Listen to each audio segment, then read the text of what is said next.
And welcome into the Thursday edition, Robby and Rexrode, 1025 The Game. Robbie Stanley, Joe Rexrode, Ian Safar here with you on this Thursday morning, live from our Busy Bee Plumbing, Heating, and Air Conditioning Game Nashville studios, home of the $99 yearly Beehive membership where the buzz is always about great service. Hope everybody's off to a good start to their Thursday morning.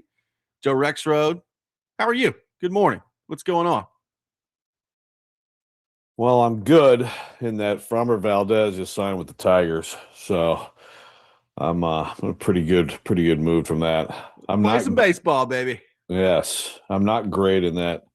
The chair I'm sitting in right now is absolutely it's bizarrely uncomfortable. Like it would be uncomfortable for a child, let alone for me. So we may have to deal with that before the show gets over.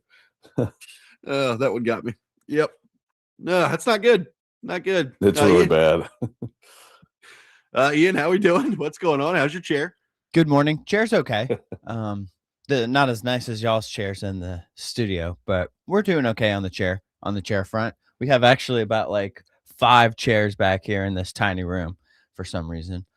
But I'm doing good. It's cold out there a little bit today, so just be prepared. Yep. The up and down weather's kind of here with us. A little warm, a little cold, sun, but stayed up. Hey, we got the 60s coming, Ian. Next week, early next week. You know, it's the faux spring. You know, we'll get a little bit of that here. Makes my green thumb, go outside, get the flowers going, gets me a little excited, only to be shot down with the blast of freeze and frost. Oh yeah. But doing good. Made it up through the most of the Preds game. I fell asleep after Minnesota took the 5-4 lead late. Yep. And I fell asleep. So I missed the end, but doing great, guys. Happy Thursday, everybody. Stay safe and warm out there. Happy Thursday. Hope everybody is doing well to start. We got a lot going on the show today. Luke Richardson, Preds assistant coach, will be with us at 7:30. They're back at it tonight. Final game tonight for the Predators before the Olympic break. So a big 2 points on the line there. Charles Robinson will be with us live, I believe, from the Super Bowl. So Charles Robinson at 8 o'clock for his normal weekly visit coming up on the program as well. The best and worst things in sports later this hour. And, of course, taking your thoughts in the meantime, 615-737-1025. Joe, Ian brought up the Preds. It was another wild, no pun intended, game last night between the Predators and the Wild. It's basically the same formula right now for the Predators. It's like, all right, so how many goals are they going to fall behind before they start to get in there and play some good hockey, right? Like how much is it going to be? It was 5-1 the other night against St. Louis, and they came all the way back and won the game in regulation. It was 2-0 against the Wild. They were down 2-0 pretty quickly into the game. And by the time the end of the first period comes around, Joe, it's 3-3. So, I mean, the Predators, to their credit, one thing I said last night on Twitter, like, you certainly cannot accuse the Nashville Predators of being boring right now. Like, they are very exciting to watch. Last night's game, I mean, the 2 games that have been played at Bridgestone Arena this week have been unbelievably exciting. It was a great game last night between Minnesota and the Predators. It's not exactly the result they were looking for. They did get a point. And, Joe, I said, if you could find a way in this back-to-back here to get 3 out of 4 points against Washington and Minnesota, that's pretty darn good. I think you'd be feeling good about where you are if you're Andrew Burnett heading into the break. And that opportunity still exists tonight as they take on Washington. Yeah, it's the thing is, we complained, especially thinking about early years, like, Titans Preds combo is like there's bad and then there's also bad and unable to score, and that's worse. Like, be bad and be in crazy shootouts. Either of you teams, please. Have no idea if and when the Titans will get there offensively, but at least the Preds are. I mean, like you said, I think you tweeted. I mean, fire wagon hockey, man. I mean, so there's at least the entertainment value. You cannot complain about that right now. UC Saros, still struggling. Yeah, and last night, in all seriousness, like last night as the game went on, if you saw some of the goals that went in for Minnesota, I mean, I think a couple of them went in like off Nick Blankenberg. Yeah, I was going to say, poor Nick Blankenberg had a rough one last night. Yeah, it was a tough go for Blankenberg last night, who's been pretty darn good all year long, but he had one of them legitimately bank in off of him. He had another one where he tried to swat it out of the air, and it went off of Michael McCarron. And then, Yossi had one where he fumbled it, and Trennan just backhand shot. Like, by the way, Yakov Trennan had 7 shots on goal last night for Minnesota. So, like, he was really good. But to start the game, like, this is, I'm certainly not putting all the goals on Saros last night. And I know that I've been pretty critical of Saros as of late because people keep texting me about it all the time. The first one, it's a breakaway to Matt Boldy. And Matt Boldy has scored 32 goals this year. He's a USA Olympian. Like, he's a really good player. So if you don't want to put the first one on Saros, that's fine. Now, I would also say, you're paying your goalie nearly $8 million a year to come up with a save or two to bail your team out early in a game. And he's just not doing it right now. The second one from Boldy cannot end up in the back of the net. Like, I understand Quinn Hughes makes a good play on the power play. That one can't end up in the back of the net. But other than that, it was a pretty weird night. So I accept that. But the bottom line is, Joe, right now, whether you want to blame Saros, whether you want to blame the defense, a combination of the two, you want to blame bad luck, they're giving up a whole lot of offense to the other team right now, and that's not good. Yeah. Yeah. And again, it's the starts too, right? So, I mean, it is like, and this has happened to him. I think maybe more than some goalies, but, the soft one here, there early, and then you get going, you play better. But that's the thing, in tandem with just their slow starts. I mean, it is crazy that you can pretty much set your watch now to them coming back. But I also feel like, as entertaining as it is, it's not probably sustainable if you really want to make a run here. Well, and Andrew Bennett basically is saying that. Like, I'm running out of questions for, the starts of games. Like, it is what it is. It's been a thing all year. So, every now and then, Joe, you run across issues where it's just consistent all year. This is their thing this year. They can't, for whatever reason, they can't start a game on time. Like, they're going to fall behind in the game most of the time. And then the question is, do they fall behind to the point where they can't come back that specific night? Or do they do what they've done for the last month and a half, which is they basically spot the other team a 1 or 2 goal lead, and then they come back and tie it and win? Like, that's what they've been doing. So for whatever reason, they can't start a game properly. And, they've talked about it for the last 2.5 months. And I don't know what's going on there. If they could, they may be the best team in the league. I mean, all they do, they just keep coming back from these deficits, which is a good trait to have. Like, it's kind of a double-edged sword, right? Like, obviously, you don't want to be starting games the way that they're starting games, because if you think that's going to be like a long-term way for you to keep winning and getting in the playoffs, I'm here to tell you it's not. Like, you just can't do that in the NHL. And particularly, Joe, you can't do that in the NHL when the calendar swings to March and April and the intensity just ratchets up at the end of the regular season. So that's not going to be a winning formula there if they keep doing it that way. On the other hand, like, I don't know about you, but when I watch them now, there's really not a deficit until it gets crazily out of hand in the third period. There's not a deficit that they have right now where I'm like, well, they're out of it, because recent history shows me they just come back and tie it. Like, that's just what they do. Oh, yeah. I mean, there's Preds teams of not all that long ago where it's like they're down 3-2 midway through the second. You're like, yeah, it might be it. Yeah, no, I mean, it's get down 1-0. It's like, well, that could be all she wrote tonight. Yeah, that's I don't know. That might be insurmountable. No, I mean, that's the entertainment factor, and it absolutely is. It's impressive, and there's some resolve to that. Obviously, they can get things rolling, but also, like, they must be sick of it too, right?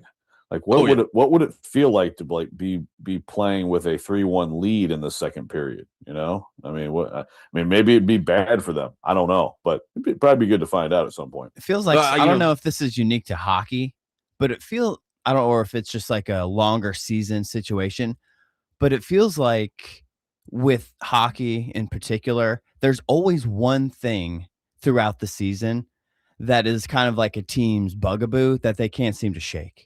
Whether one year we're asking about 3-on-3 overtime, or one year we're asking about the power play, or one year we're asking about the penalty kill, Yeah, or how many year, penalties? or taking too many penalties, or your 5-on-5 is bad. It just seems like, I don't know if that's unique to hockey. Or it's just something random, Ian. Like, I remember there was one year in the second period, they just sucked. Yeah. Like, for whatever reason, the second period, they could not get anything figured out. And it's then like, they let's just, that doesn't make any sense. Like, why is that the problem? and for they you? just get asked about it constantly, and there's really nothing, it never really changes. And so I don't know. Yeah. I was trying to come up with a different way to talk about it last night to Roman Yossi, and Roman Yossi basically looked at me and was like, "Yeah, I'm tired of talking about the Stars." I was like, "Okay, fair." And at some point, you would think it just gets in your head as a player. Yeah, you that's know? basically what he said. He was like, Yeah. we're probably talking about it too so much, is what he said. and it maybe affects the start at some point. And you're right. It does seem like those things basically last full seasons. I mean, there's ups and downs and things like that. But yes, especially some of those things that you mentioned, it was like basically a full season thing. 615-737. It is very weird. 615-737-1025, our phone number. We'll continue to take your thoughts on the Preds. They get the point last night against Minnesota. Another game coming up tonight before the Olympic break. Plus, there's something going on with the Predators right now that if you would have said it in November, I think fans would have told you were nuts. But every time it happens now, I'm like, yep, that's probably going to work out well for the Predators. We'll get into that coming up next. Robby and Rexrode, 1025 The Game.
Predators down 5-4. Earlier in the game, they trailed 3-1.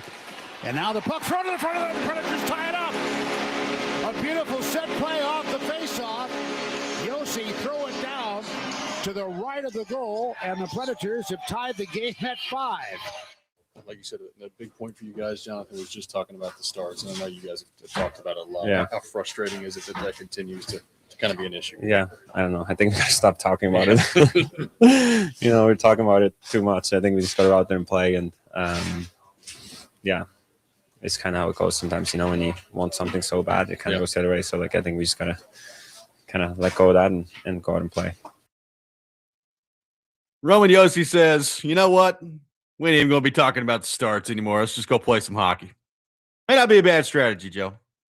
Been talking about it a lot. That hasn't gone well. It's tough when that's not stopping as a storyline, but I get it. I mean, maybe they need to just start just like checking each other in pregame warmups, like pretend that the game has already started. I just think they need need to start with a couple of fights. They did that not that long ago. McCarron fought, I think it was Darnell Nurse gets Edmonton. Just get them going a little bit. Just start fighting out there. That's true. If you start a fight right away, you can't fall behind on the scoreboard. That's true. That is true. It delays things. Maybe everything catches up, Joe, there's a lot about this team that's improved as the season has gone on. And again, has made it interesting down the stretch here with everything we've talked about all week. I think one of the things that on the ice has improved as much as anything, maybe more than anything, every time their power play steps on the ice now, Joe, I expect them to score. That's where their power play has gotten to. By my very quick math, I believe that the Predators are 12 of their last 36 on the power play, which is a 33% hit rate, which is good. I mean, if you just extrapolated that out throughout the entire year, that would be the number one power play in the NHL. Yes. That's how they're operating at right now. So, on the season, I mean, they started so slowly on the power play that it's gotten better and better. And I think right now it's probably operating near its peak level. They moved up to 13th in the NHL at 22.3%. And I want to say the first 10, 11 games, they were at some stupid low number, 8 or 7 or something like that. It was bad early in the year. So they've done a really good job of building their power play as the year has gone on. And look, obviously Stamkos is a big part of that. He got another one on the power play last night. So he's a huge part of the power play. I think Evangelista joining that top group is another big part of it. It's pretty impressive what he's been able to do. But the power play, and this goes into the Brunette part of this too, Joe, when they hired Andrew Brunette, it's oh, good, they're going to fix the power play. And I think the first year's power play was okay. Last year, I think it eventually got to being okay, but it was never anywhere close last year to what you thought it would be, with obviously the personnel involved and with Andrew Brunette leading the way. Right now, I'd say over the last month and a half, Joe, the power play looks I think exactly what people thought it could be when you thought about Steven Stamkos on the power play, Forsberg, Yossi, all these guys, and also Andrew Brunette running the power play. It looks exactly like you hoped it would look at the moment. And to me, I mean, that's how they've been coming back and winning some of these games. You're not going to, if you're relying on 5-on-5 play, you're not going to be coming back from 5-1 all the time, or you're not going to be coming back from 3-1 or 4-2 every night. But their power play has basically launched them in a lot of these games. Yeah. Well, I mean, how does this power play, the way it's functioning right now, compared to the best you've seen from this franchise? I mean, it's pretty up there, man. It's different because, some of the best power plays they've had were obviously, you had some guys, but it was basically Shea Weber back there just ripping it, right? And people were scared to death to get in front of it, and it was creating havoc in front. They had some really good power plays with Correa and Sullivan, but this one is, the way it's going right now, the last month and a half, it's up there with any of them. Yeah, and obviously, you look at how Stamkos was struggling overall early in the season, and then just overall, now how just having him as a weapon is different, right? That's the thing. Like Brunette came in, obviously he didn't have Stamkos, but there was all the talk about being the power play expert and all this stuff. I think there's just there's still limitations to that too, right? I mean, it is a lot of like the five guys just having a feel for each other, timing with each other. I mean, these guys have played so much hockey, have had so much success, but then when Stamkos is on a heater. Yeah. And man, it's just a weapon that, I mean, to have that weapon in the left circle like that, as we've seen other power plays and other great players in this league, it's just such a valuable thing. And the way Yossi's playing right now, he just continues to be on an absolute heater. So that has been good to see. Let's head back to our phone line, driven by WilsonCountyHyundai.com. Welcome in Mike and Gallatin to the program. Mike, good morning. Thank you for calling in. Hey guys, good morning. Didn't think I was going to have the energy to stay up and watch that game, but the way that pace and the way that it was just kind of folding itself out, it kept me up through the entirety of it. And as much as the ending was not fun, I'm at least glad that we were able to scrap out a point against that team.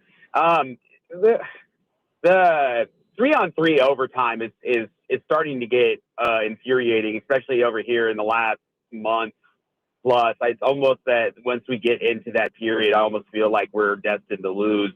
I don't know if it's just like whatever our possession strategy is or whatnot, but the fact that the Wild had possession in that 3-on-3 for about like 3.5 minutes to our 15 seconds was just almost impossible to watch without any whistles last night. I don't know if there is a strategy, the two defenseman strategy, or whatever they've been trying to employ. I just don't know if we have the best foot forward on that. I had a question with that I was meaning to bring up and ask with the whole Trotz situation. So we're pushing along right now as a borderline playoff team. And as much as like I would love to see, and you never know when you make the playoffs what a team can look like. I don't know if this is a cup team, but if you're a GM who is applying for a job, are you wanting a cupboard that's full with the veterans that you have that can leave you in the best spot, or are you not wanting a job if we were to pull the plug on some of our bigger names? I don't know if that makes a big difference to incoming GMs or whatnot, but I just don't know if we're going to have a lot of movement in the trade deadline if Cross is on his way out. Yep. Thank you for the call, Mike. We'll get into that. On the first point, Joe, I mean, 3-on-3 overtime now in the NHL versus 3-on-3 overtime when it first came in is totally different. Like the way that teams handle it is totally different. When it first came in, I mean, you remember this. It was back and forth. It was chance after chance. You were just trading chances. And the goal was, with 3-on-3 overtime, basically to eliminate the shootout. They knew they were never going to actually eliminate the shootout, but if you were trading chances back and forth 3-on-3 with that much space, you were going to see a lot fewer games get to the shootout. Well, teams adjusted, and now in the NHL, it's basically about possession. Right. So the strategy is win the faceoff to start, and then they hold until they feel like they can wear you down and get a chance going the other way. It's become, in some cases, unwatchable. It really has. Like it's, I don't necessarily blame the teams because you're doing what you're trying to do to win the game, but it is not what 3-on-3 overtime used to be. As far as the strategy of the general manager looking at this job and the deadline, it's a good question. I think, Joe, some of that probably depends person to person on who you're interviewing, and also like which veterans are we talking about? Like, is it O'Reilly? Is it Stamkos? Like, is it all of them? Like, how deep into the cell would you go at that point if you're Barry Trotz? Because, if it's all of them, that probably does affect the attractiveness of the job a little bit. If it's a guy or two here and there, if it's Ryan O'Reilly, but like Stamkos is still here, it's probably slightly different. Like, ultimately, I think you're going to look, if the next general manager, Joe, is going to look at the prospect pool, and they're going to say, all right, well, how good do I think this prospect pool is? And by the time, year 2, year 3, year 4 of my tenure comes around, can this team actually be competitive? I think that'll be the most important thing. Yeah, exactly.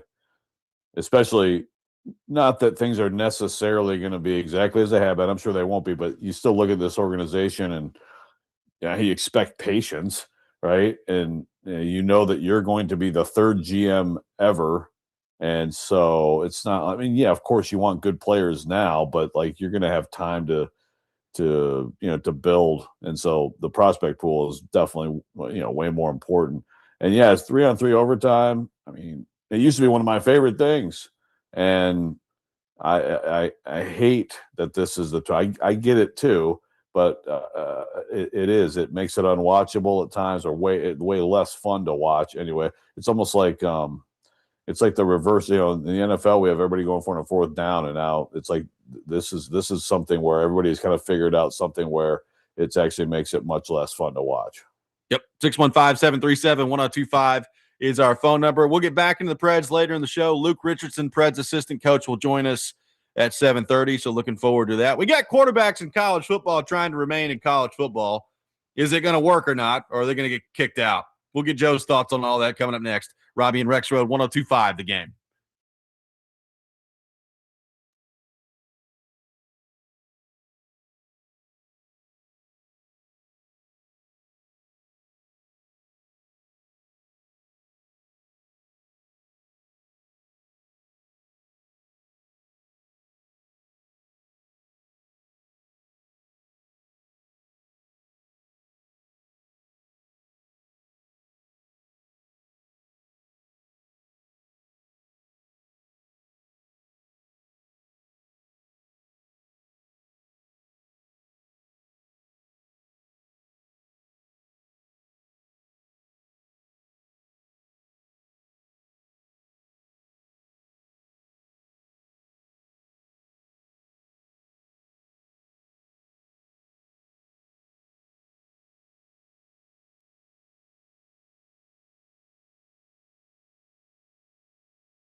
Welcome back in, Robby and Rexrode, 102.5 The Game. Robby Stanley, Joe Rexrode, Ian Safar here with you on this Thursday morning. We'll have the best and worst things in sports coming up here at 6:45. Luke Richardson at 7:30, Charles Robinson at 8 o'clock from Yahoo Sports. Joe, we got some quarterbacks in the college football landscape trying to remain in college football. We'll start on the Joey Aguilar front. That's how we began yesterday's show. Joe, as our show went on yesterday, he was granted a temporary restraining order that I believe was for 15 days.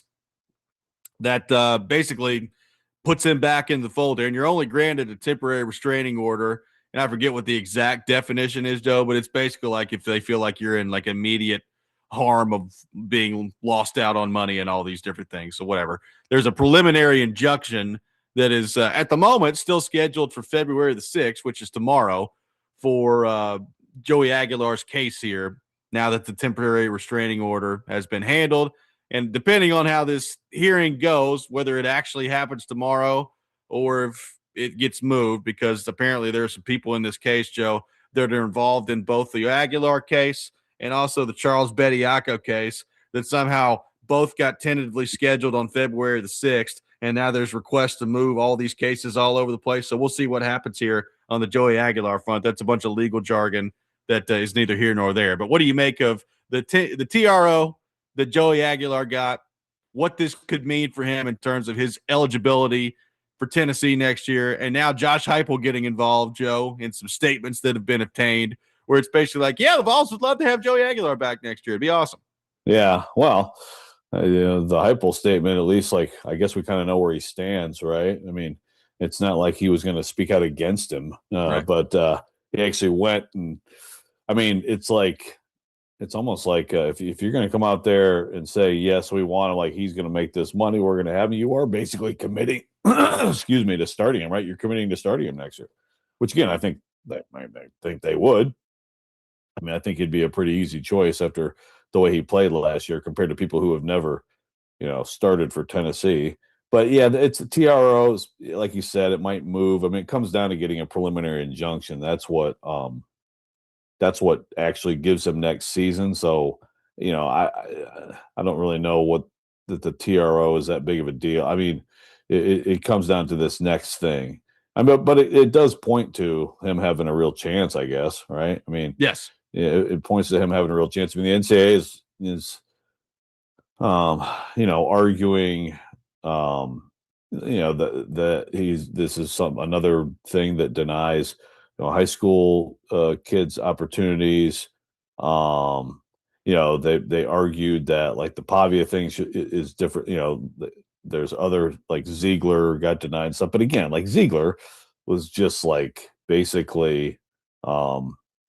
Ziegler is basically like trying to set a precedent for just having 5 years of eligibility. Right. Yeah, that's. I mean, he played 4 years for Tennessee. Like, there's no, Chambliss is a medical thing, so the NCAA has denied him. But I don't think that's that big of a surprise. It still comes down to the court.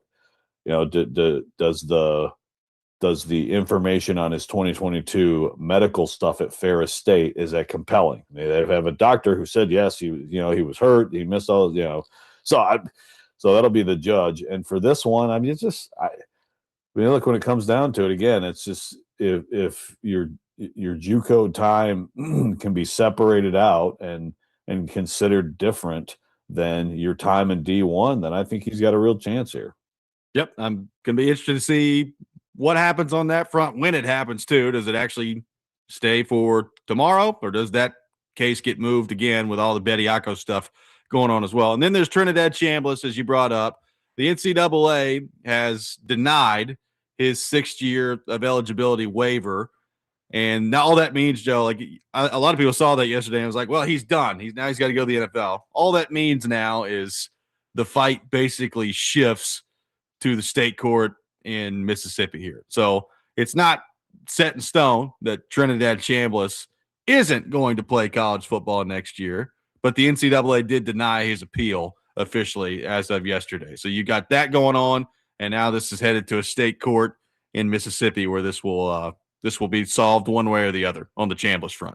Yeah, and this one's interesting because it really comes down to just the interpretation of that medical data. But Yeah. if the NCAA, if the NCAA deems it, I guess not compelling enough or whatever, I mean, that's different. Like what you're asking the court to consider is a little different than some of these other things, right? Which are, I mean, I guess you could still frame it under like, denying someone, the right to make money. But I think I guess it's just, you're asking the judge to just look at it differently than the people at the NCAA did. And again, I don't know.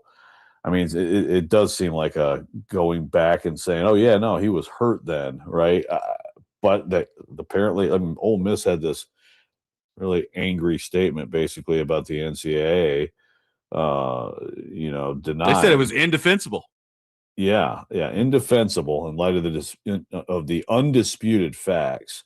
Says the NCAA staff of subcommittee asserted Trinidad was not denied the opportunity to compete, despite the reality he did not dress for a single game while suffering from severe incapacitating medical conditions. Those conditions were fully and contemporaneously documented by his treating physician.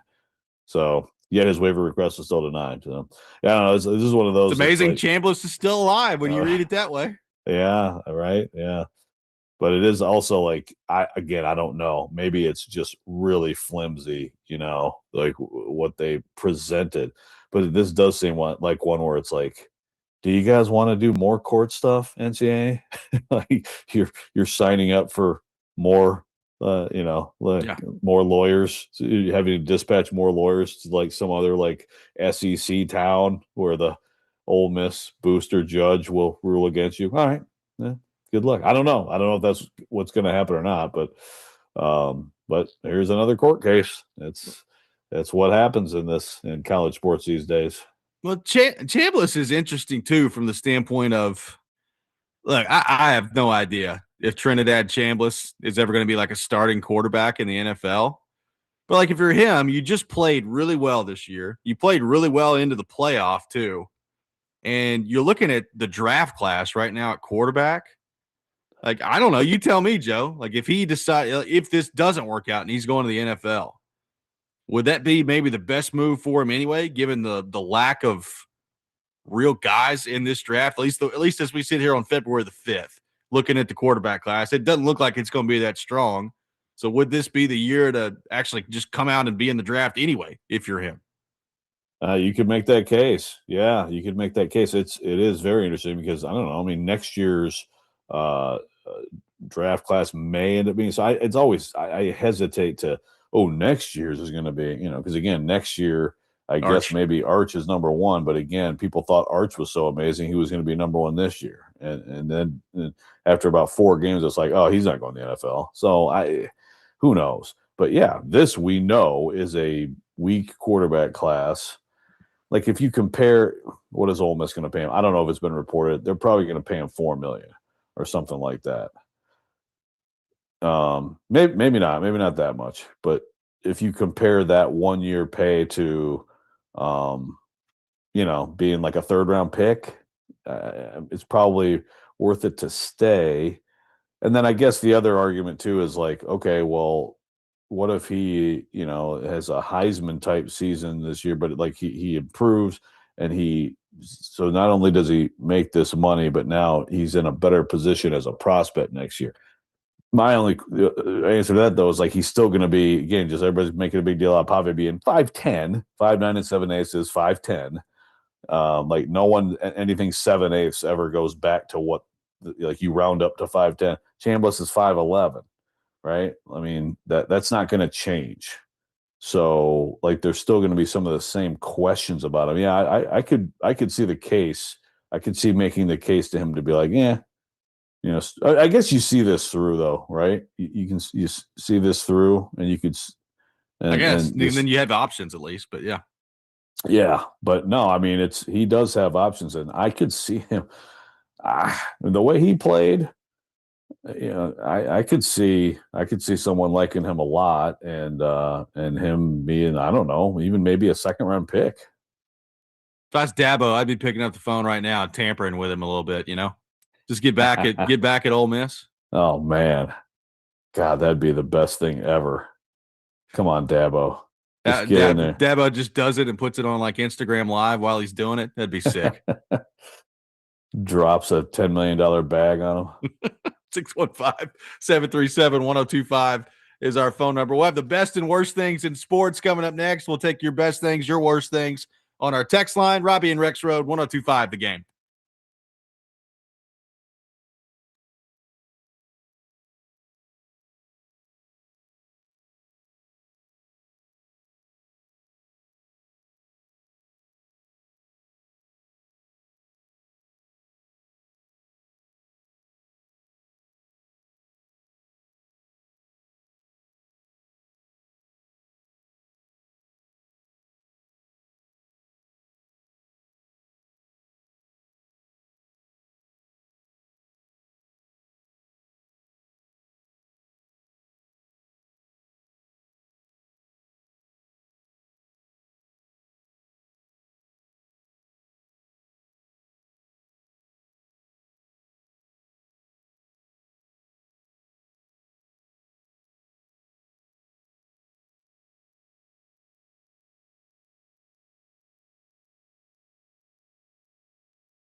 The best and worst of the sports week now on Robby and Rexrode on ESPN 1025 The Game and the Game Nashville app.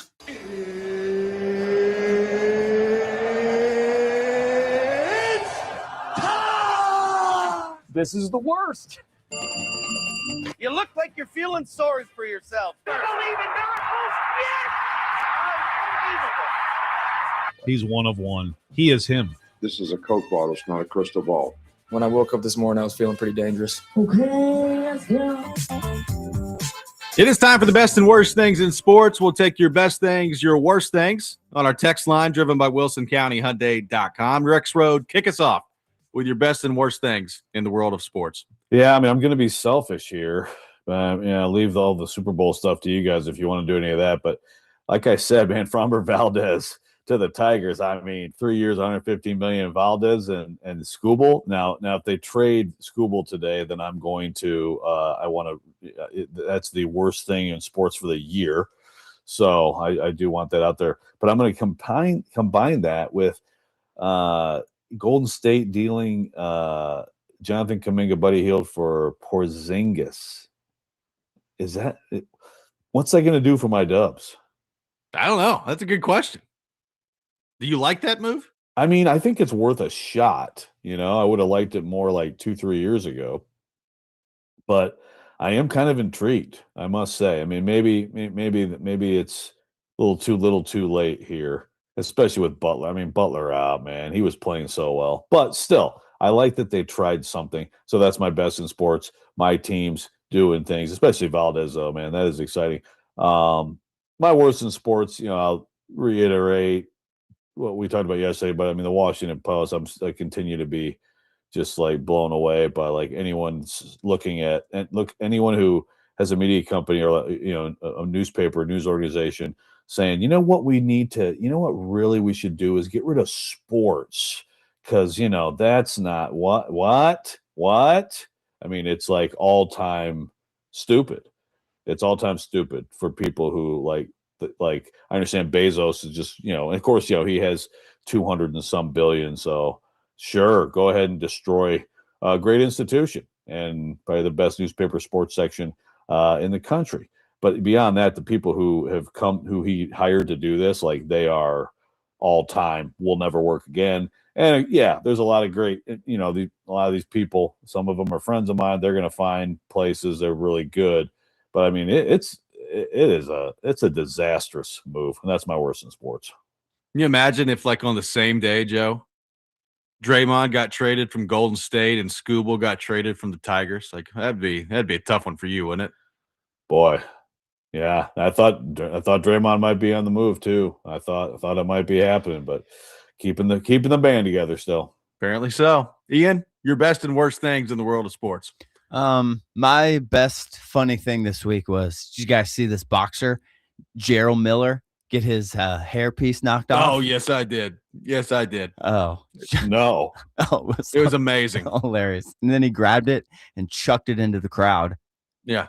He got punched so hard in the boxing match that his hairpiece came off. The toupee grabbed it and threw it. How could a boxer ever think that they should wear a hairpiece while boxing? I don't know, man. I don't know. Just let it go. Learn from the Tennessee Titans, the coaching staff. Embrace. Yes. Oh, wow. I have to find this. Yeah. And so that was pretty good. My worst in sports this week, college sports.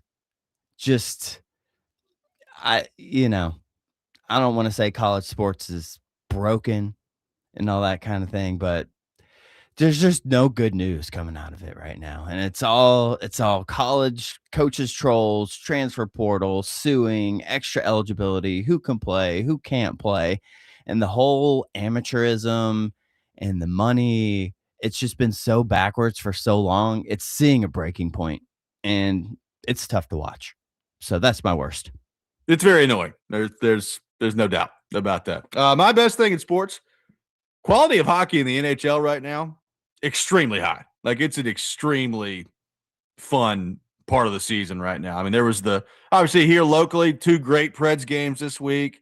I mean, the comeback, watching them do that against St. Louis on Monday was really fun. But like the outdoor game in Tampa, first off, it was an outdoor game in Tampa Bay, Florida, and the weather was like 38 degrees. Like, what are the odds of that? And then they basically did the same thing the Predators did. They just came back and stormed back and found a way to go win that game in overtime. Like, it was really good. I mean, you've got obviously Dallas and Minnesota and Colorado playing the way they're playing. Edmonton's struggling right now. Like Draisaitl last night was calling out the goalies and the coach and all this other stuff. Like it's pretty good stuff right now in the NHL. And Joe, I think it's going to set up for what'll be my best thing in sports over the next few weeks, which is one of my favorite things on earth, and that is Olympic hockey with the best on best. I cannot wait for it coming up. I cannot wait. It's going to be awesome. I had Olympics written down. I was just going to wait to see, make sure you mentioned it. Yep. Yeah. I mean, it's going to be awesome. And I can't wait for it. My worst thing in sports, Super Bowl media day. Let me tell you this. Some of it's okay. Like it's the NFL. They're very good at capturing attention, all those things. And, everybody gets in there, they get to their podium, and there are some viral clips that come out of it, all those things. Some of the questions by people who they just don't cover football. I get that. But they walk into Super Bowl media day and they're asking like, hey, what's your favorite flavored peanut? Or what kind of coffee do you like the most? Or just the most off the wall crap. And you could tell, I mean, sometimes players have fun with it. That's fine. But you could tell by some of the looks on their face that they'd rather be doing anything else than what they're doing there. I don't know. Just some of the questions every year, Joe, that get asked at Super Bowl media day make me almost physically sick. Yeah, I cringe every time. Yeah, well, I don't even know. Like Comedy Central, I assume they still have like daily shows. They don't just have reruns.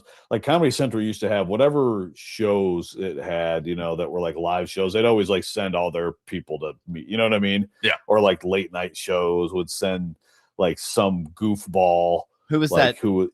Comic, the dog. That Yeah, puppet of course. dog. Yeah. Which at least Triumph the insult comic dog. I mean that stuff was pretty funny. But yes, it's stuff like that. Just let's take the cameras and we'll go to media day. So like if you're watching one of those shows, some of that stuff's funny because they actually might have like a string of like some funny questions or something. But like it's 1,000 people who are trying to do that and failing mostly. Yeah. Like it's horrendous. Nate says worst thing in sports is the Finnish women's hockey team stomach virus preventing them to play Canada in Milan. That is not good timing on the stomach virus, no doubt about that. JC in Goldsville says the worst thing, Ellie De La Cruz took Scott Boras as his agent, already turned down the largest contract in Reds history that they offered.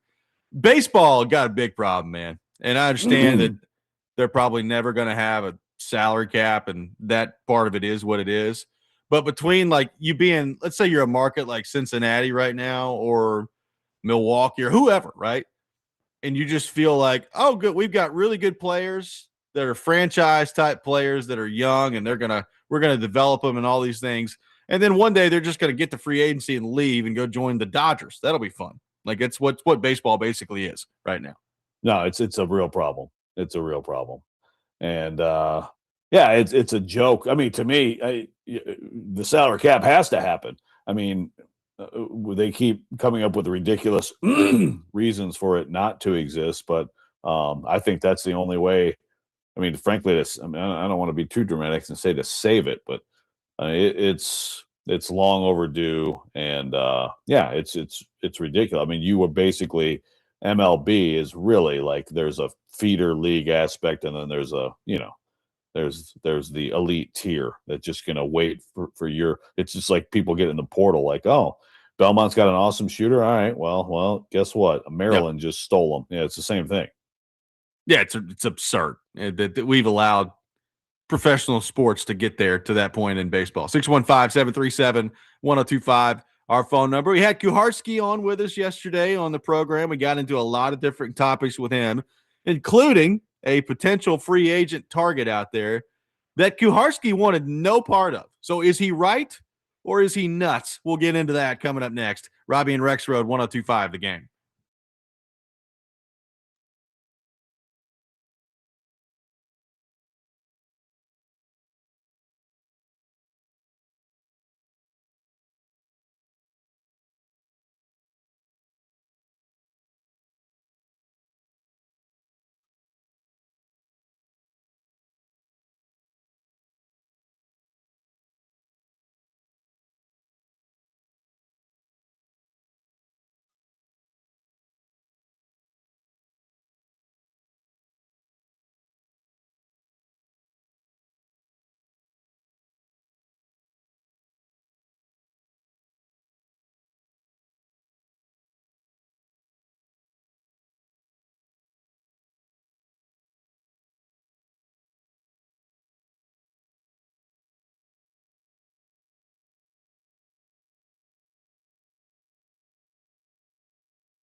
Hour number 2, Robby and Rexrode, 102.5 The Game. Robby Stanley, Joe Rexrode, Ian Safar here with you on this Thursday morning. We'll have Luke Richardson, Predators assistant coach, with us at 7:30.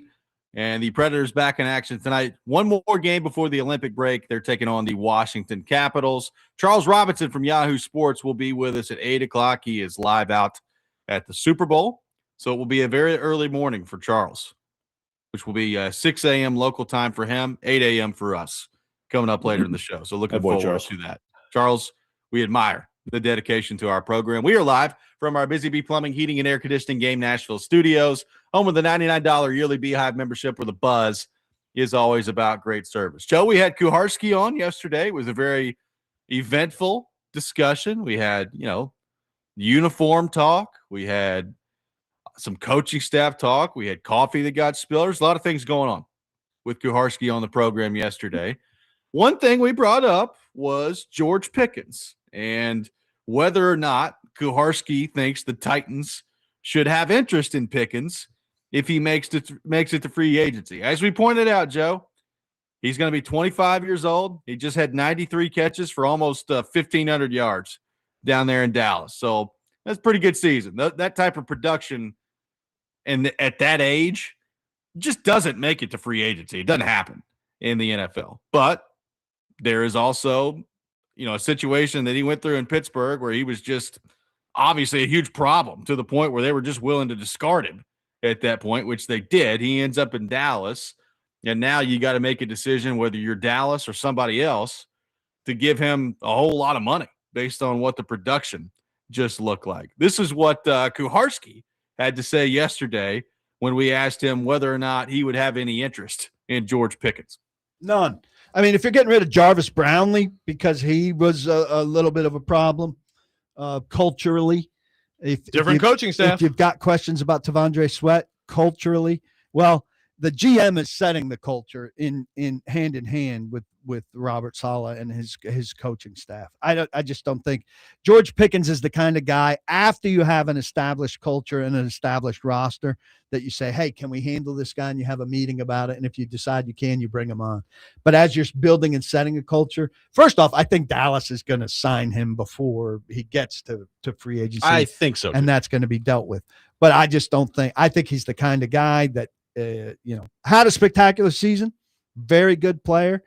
C.O. Bricado told me this, and it's a scouting bromide that I use all the time. Money turns you into more of what you are. I don't want more of what he is. So Joe Kuharski said none is the interest level he thinks the Titans should have in George Pickens. My question to you is he right or is he crazy? What do you think? No, I mean, I generally agree. As I listen to that clip, he keeps saying sets the culture, which it's close to triggering me, because it's like we all talk about this your culture, and it's like, well, explain that. So I mean, basically, it's just like you don't want jerks at work, right? I mean, it's just like the whole thing about setting the culture is just like, so you want good, you want leaders and good, solid people, and you don't want jerks at work.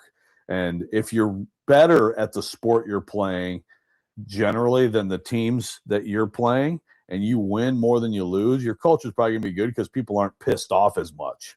I mean, the whole conversation about culture that we've all we just all engage in, and yet no one ever really clearly defines it. It's kind of annoying. It's kind of more than kind of annoying. It's annoying as hell. But yeah, the Pickens, I'd probably not, because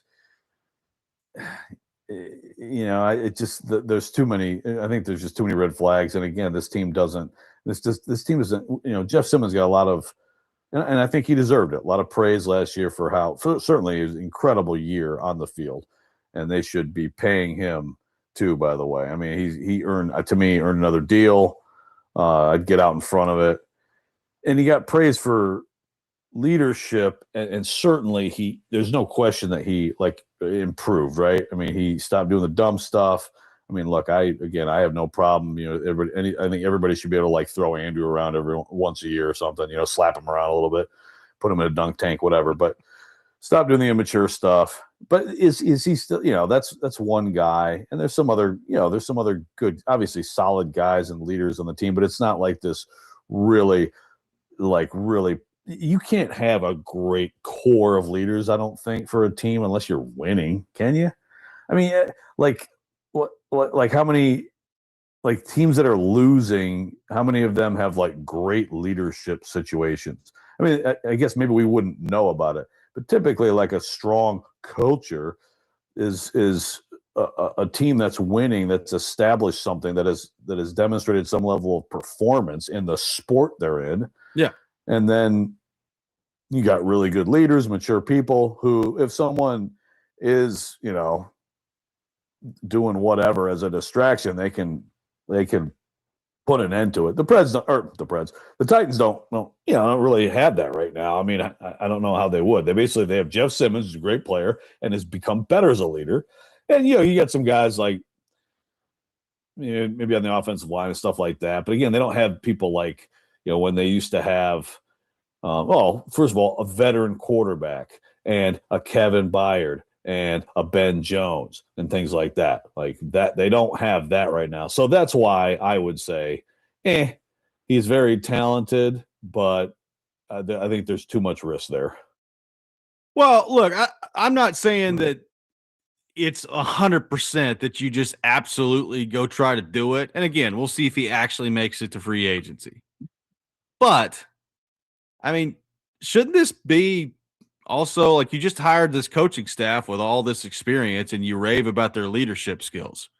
Well, shouldn't this be more conducive to that? If you've hired all these coaches that you think are great leaders and these coaches that have got all this experience, I understand you want your culture, coming from the locker room, and that's going to be a building process here. But again, you're talking about 93 catches and 1,429 yards at 25 years old, what he'll be next year. I don't know where the Titans are finding that if it's not him, right? Or where are the Titans going to find that at? So, the idea that you just shouldn't talk about it, and it's like Kuharski said, none. It's a non-starter. I think that's insane. If he makes it to free agency, those numbers dictate that you owe it to yourself to talk about it and to seriously consider it. Now, at the end of the day, if you're talking to people who have been around him and you're doing your due diligence and you just come to the conclusion that you have no confidence that the production that he put together last year is going to be sustainable because he's about to make all this money and the effort level is going to go down or whatever. You do your research and you're not convinced that he's going to be that guy moving forward, then just don't do it. But the production that he just had dictates a conversation. There's no way it's a non-starter to me. Yeah, that's fine. I mean, I don't disagree with that. I would lean no, but I would agree that this don't even look at close your ears, close your eyes if he's out there would be silly. Yeah, do your due diligence. I mean, we talked about this yesterday, but it's it did seem like it was less flammable in Dallas. I know that there was some games or some clips where it's look at Pickens, putting in no effort to block or stuff like that, or cutting off his route. There were things like that, but it didn't seem like there were nearly as many outbursts and stuff like that. Ultra BMW on the YouTube chat says I just think Pickens acted that way because of the quarterback situation in Pittsburgh. He did none of that with Dak. So yeah, it is possible to mature, just like it's impossible to get better as a player once you get in the NFL. It's also possible to mature from, how old is Pickens? He's 24. He'll be 25 this offseason. Yeah. I mean, again, I'll go back to me at 21, 22 versus me at 25, 26. There's a difference. The difference. Some people are mature at 14. Some people, are in their 50s still waiting to mature. But yeah, I mean, I agree with you. You certainly don't just absolutely non-starter. We will not discuss it. No way. Yeah, there's too much talent. And I would think that, some teams probably, but again, those are probably teams that can afford it a little bit more too, right? They're just it's just why mess up the good thing we have here? So The Titans are trying to figure something out. Again, I understand the idea of you know if you're going to build a culture, you generally don't go get known malcontents, Right. but there are also, like you've said several times, there's also not that many people who produce like that or have that level of talent at that position, which is a position of high need. I just think everybody looks at the downside, which I understand, right? Like the downside is you pay this guy a whole lot of money and it ends up being an absolute disaster. And, that perpetuates you getting fired as a coach, as a general manager. I get all that. The upside is, what if he has matured? Like, what if he is this productive moving forward? And then you found a 25-year-old wide receiver that's a legitimate number one guy. Like, you know how hard that is to find in the NFL? Go look at the history of the Titans franchise. It's pretty darn hard to find. So, like, again, that's why I said I'm not sitting here waving the George Pickens flag where it's like it's George Pickens or bust. I don't feel that way. But I'm definitely open to it. Like that production dictates that I'm open to it. 615-737-1025. Our phone number will take your thoughts on George Pickens and whether or not the Titans should have any interest in him. Luke Richardson will be with us at 7:30. All that ahead. Robby and Rexrode, 1025 The Game.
Welcome back in, Robby and Rexrode, 102.5 The Game. We'll have Luke Richardson, Predators assistant coach, coming up here in just a few minutes. Preds back in action tonight, taking on the Washington Capitals. Taking your thoughts on George Pickens and whether or not the Titans should be interested. Let's head to our phone line, driven by WilsonCountyHyundai.com. Welcome in our buddy Mark in Nashville to the program. Mark, good morning. Thank you for calling in. Yeah, hey, how you doing, Robby? What's up, Joe? Joe, you know, you have a way of getting my attention a lot, man. You know, some of the things that you say, Joe, is a little erratic, man. I mean, come on, Joe. Pickens, I mean, I know he had, and I agree with Robby. I mean, at least take a look at it. I know he had some bad stuff, not bad stuff, but a little stuff going on in Pittsburgh. Joe, he really had nobody to throw him the ball. I bet you Pittsburgh wish they had him this year. I bet Pittsburgh wish they'd have gave him that money instead of DK Metcalf, because he's way better than Metcalf ever would be. I mean, Metcalf got the premier body for what a wide receiver should have. Joe, he's like Tarzan, but he plays like Jane, man. He really does, and he's not productive. I would have gave him all that money, but I don't think he'll make it out of free agency.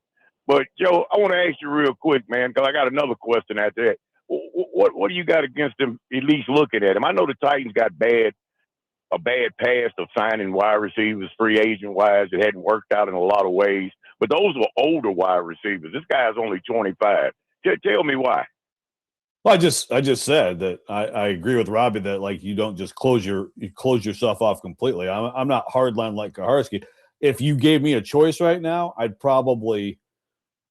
be more concerned than enthused, but I would definitely do my homework on him, because it is possible that that he's mature. I just said that. Are you listening to me or not, Mark? Yeah, I heard that part, but some of the stuff you said I kind of questioned. Joe, I respect you, man. I'm your guy, you my guy. Joe, sometime I'm gonna question you. At least you didn't bring Joe Money up today, so I'm gonna question. Some things that you say. Yeah, not yet, Robby.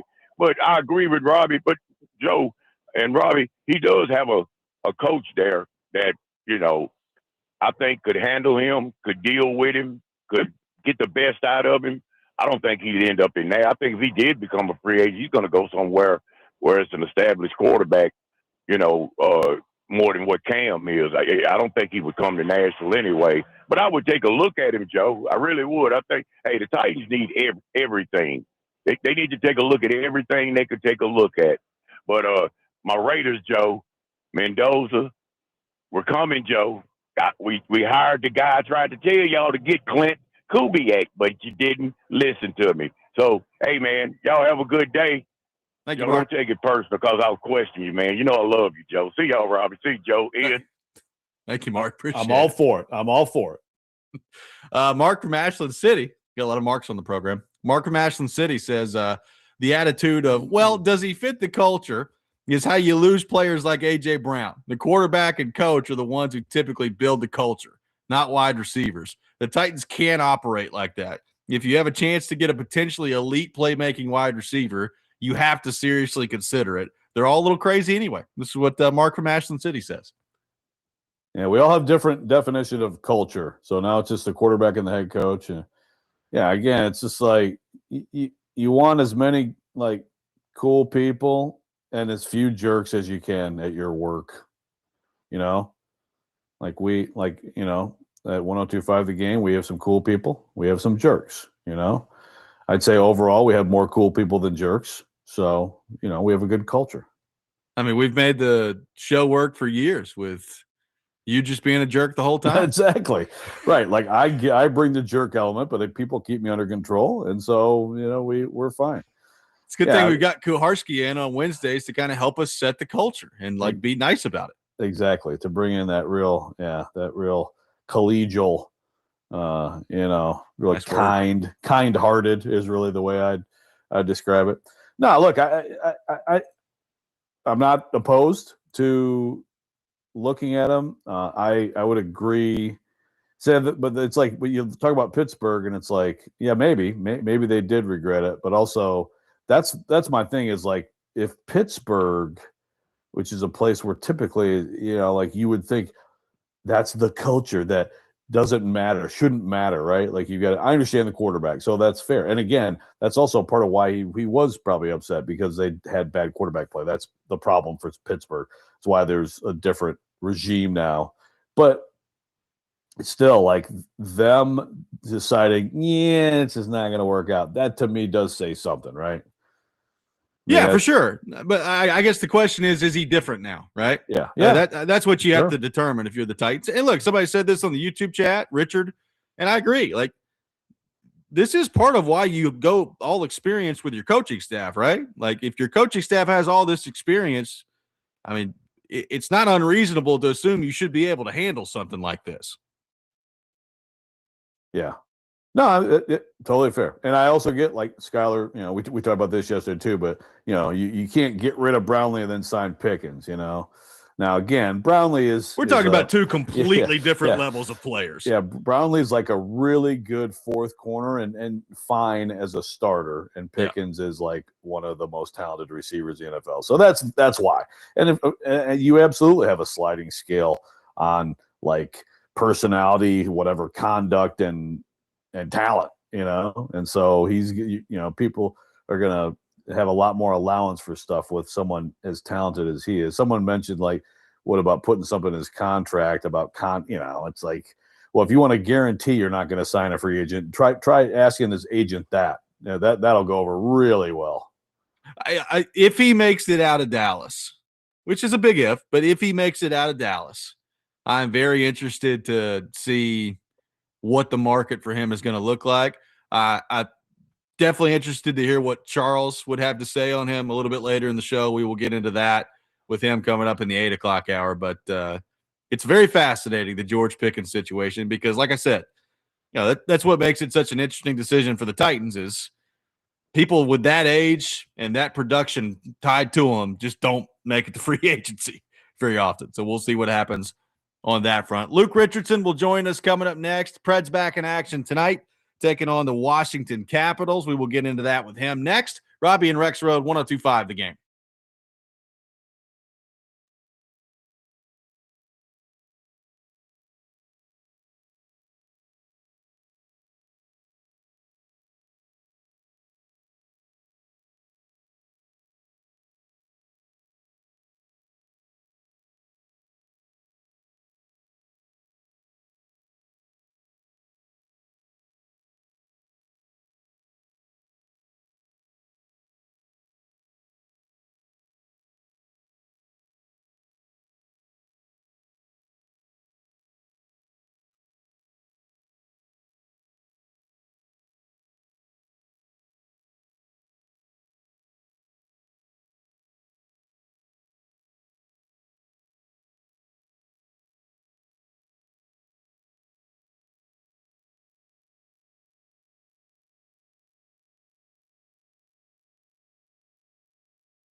94.9 The Fan, your home for Vanderbilt women's basketball. Tonight, the number 7 Commodores taking on number 16 Kentucky at 6 o'clock. Pregame beginning at 5:45. Looking forward to that. Taking your thoughts at 615-737-1025. Our phone number, 615-737-1025. We'll be joined here in just a few minutes by Predators assistant coach Luke Richardson. Preds are back in action tonight, taking on the Washington Capitals. It is the final game for the Predators before the Olympic break.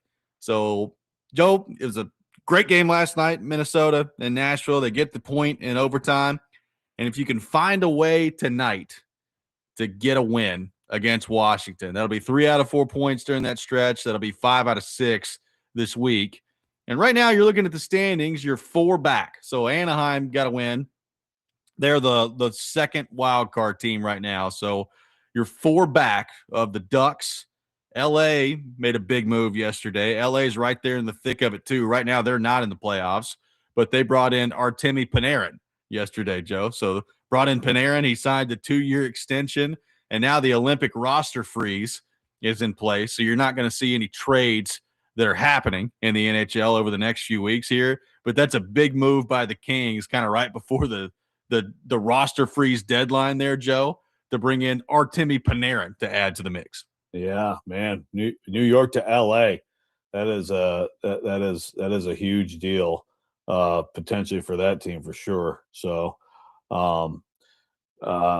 it's like you said earlier, man, it's there's a building excitement right now for this tournament that's to come. I mean, it's, you got a little bit to finish up here and then you get all in on that. And I mean, we've been robbed of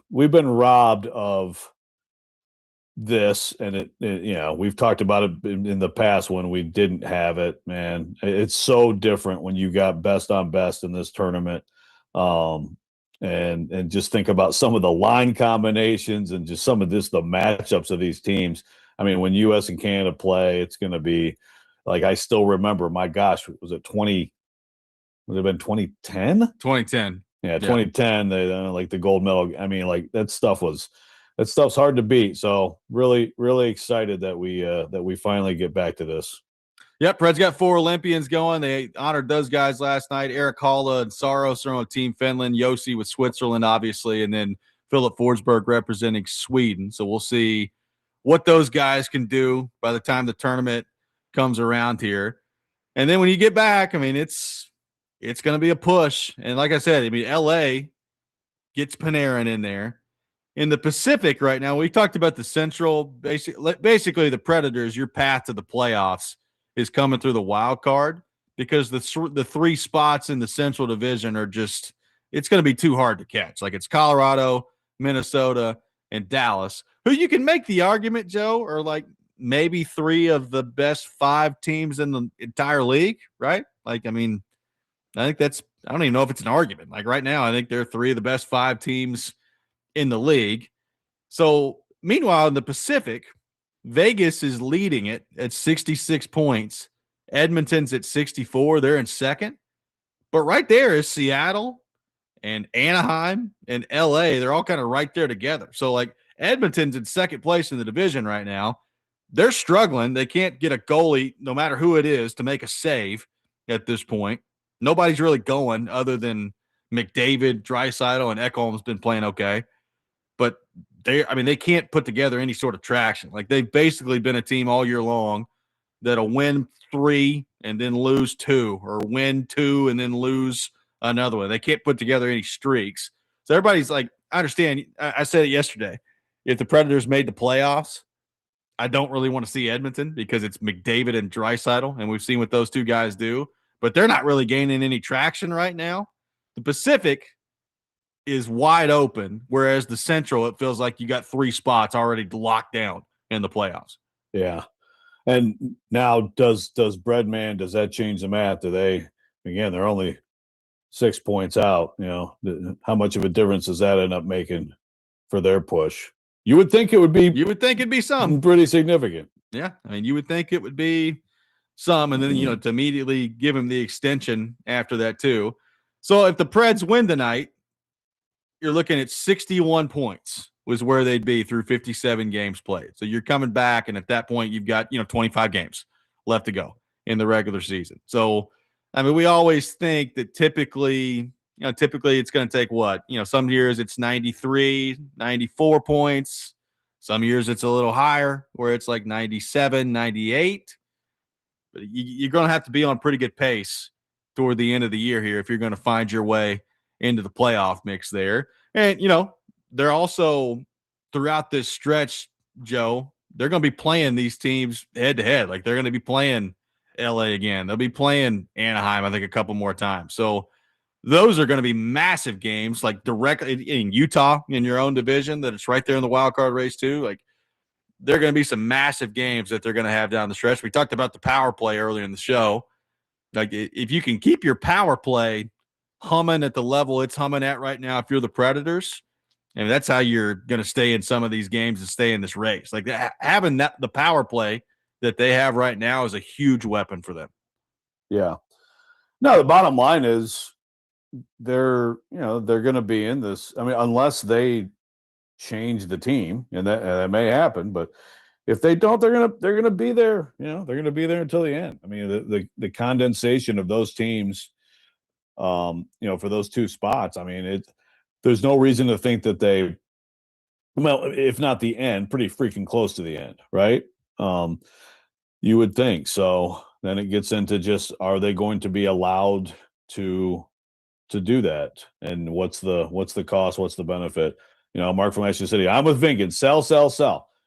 We've been pushing the rebuild down the line for way too long now. Yeah. But again, it's there are other considerations. First of all, like what's the return, who, et cetera, and also like what next year when you get to what we probably assume is going to be kind of maybe a little bit more start of an official rebuild. Still, do you want to have any veterans around to help that or not? Right, because especially O'Reilly is like the guy who you can make a case for as would actually be helpful to have around for that stuff if you have a bunch of young guys playing. It was interesting to hear Barry Trotz on with DVD yesterday, Joe, because they talked about when Trotz took over as general manager and the work that David Poyle did, right before that, I guess, and if you want to call it collaboration with him, that set him up for all that, right? Like you started to sell off, like Ekholm got sold, Niederreiter got sold, obviously the Tanner Jeannot trade that brought back all these picks, like that was right as he was coming in with the job. And he talked about that, of like kind of getting him kickstarted on stockpiling prospects and draft picks and all those things. And he's, kind of the interesting point he made was, if you look at those trades, like if you look at the Ekholm trade, which Reed Schaefer was a part of that, there's a whole bunch of moves they made there right there at the deadline. Like out of all of them, Ekholm's still the best player, right? Like Ekholm is still the best player in the NHL that was involved in all that stuff with the Predators. Yeah. But, in 2 years, 3 years, when Ekholm is maybe even not in the league anymore, depending on how long he wants to play and what happens and all that stuff, does Reed Schaefer turn into a pretty good player? Does a draft pick that they got that they've already selected or that they're about to select, does that become a foundational piece of their franchise, right? Like that's what you have to hope for if you're the Predators. So it's, the phrase we've used a lot. It's sacrificing maybe short-term satisfaction for long-term gain with your franchise. And really, I'd love to know, like Barry Trotz, if you gave him some truth serum right now, where do you have to be in the standings by the time trade deadline day comes around for you to just leave things alone, right? Like where do you have to be? Because the bottom line is, whether they're in a playoff spot or not, there's not enough games left, Joe, for them to be in a playoff spot comfortably. Like that ain't gonna happen by the time the deadline comes around. And see, to me, that's where I'll go to the flip side of what I just said, because if you gave him true sermon, that question was posed, I really would hope the answer was it's not about that. It's just about what the return is and I'm not doing something that or avoiding something that could help this franchise just because of this playoff run. Because now we're here. Oh, we're in the playoff spot. Okay, well then I'm not. No thanks. Like I hope that's the answer. Again, I'm not saying sell no matter what. Like, what's the return? Who are we talking about, et cetera? And what are the long-term ramifications beyond this year? Because again, you do need some veterans. But like, I hope it's not. To me, that's a little bit artificial of like, oh, we're in a spot. Oh, well, then never mind. No, okay, we're 4 points out. I guess I'll listen to you. I hope that's not how he's looking at it. Well, and again, it's center ice specifically. Yeah, I was on NHL Network Radio the other day. They're asking me, like, the Predators, what do they do if they buy? And I was like, well, I don't think they're going to buy, but if they did, you'd be looking at center ice. And it's like, well, get in line. So is everybody else. And that's part of what makes O'Reilly so valuable out there. And I did think, we had Dan Rosen on the show yesterday, and then he brought up Trocheck with the Rangers. It is interesting, right? Like, if you're a team out there that really wants O'Reilly and you feel like the Predators are either going to be asking too much or they're not picking, really a direction yet as to the way they're going, would you go get Trocheck? Now, I will say, like, I agree with Rosen from the standpoint of, like, Trocheck and O'Reilly are similar type of players. Now, Trocheck has 36 points this year in 42 games, which is good. Ryan O'Reilly has 56 points in 56 games. Like, he's point per game guy, and he's playing like a number one center. This year specifically, I think there's probably a tier between Ryan O'Reilly and Vincent Trocheck in my mind. Yeah. No question. As Rosen was talking about, I mean, it's just, I mean, because like text you like what Bunting, like we talk about this Bunting, Hall, a third rounder, whatever. Like, to me, it's like if you're like, okay, if you're like kind of out of it, that's where you are matters to me. It's like, okay, 4 or 5 points out, and fine, they will take. But like, that doesn't, like, if they're in it, I don't think they have to do something like that. Fine, keep them together. Like, is that third rounder going to make or break you? Hell no. Again, the O'Reilly potential return, that's where you really have to think, Yeah. Because all the guys in the room, and Barry Trotz does care about this. Of course he does. All the guys in the room are going to be really upset that you just pulled the rug out from under them. Now, they have to understand the business of hockey, but like, I'm still like, they've been busting their butt to get into this position, and now you're going to take like a linchpin away from them. But I mean, that is where, like, if the return is too good, then I mean, to me, that's the smart move, and you have to make it, because that's like, we're talking about all this stuff, and I still want to see exactly what we're talking about here with how badly someone wants O'Reilly. 615-737-1025 is our phone number. We'll have the Rex Rant with Joe Rexrode coming up next. Charles Robinson will be with us at 8 o'clock. Live from the Super Bowl. We will get into the Titans and all things NFL with him. All that ahead. Robby and Rexrode, 1025 The Game.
Sometimes he wakes up on the wrong side of the bed.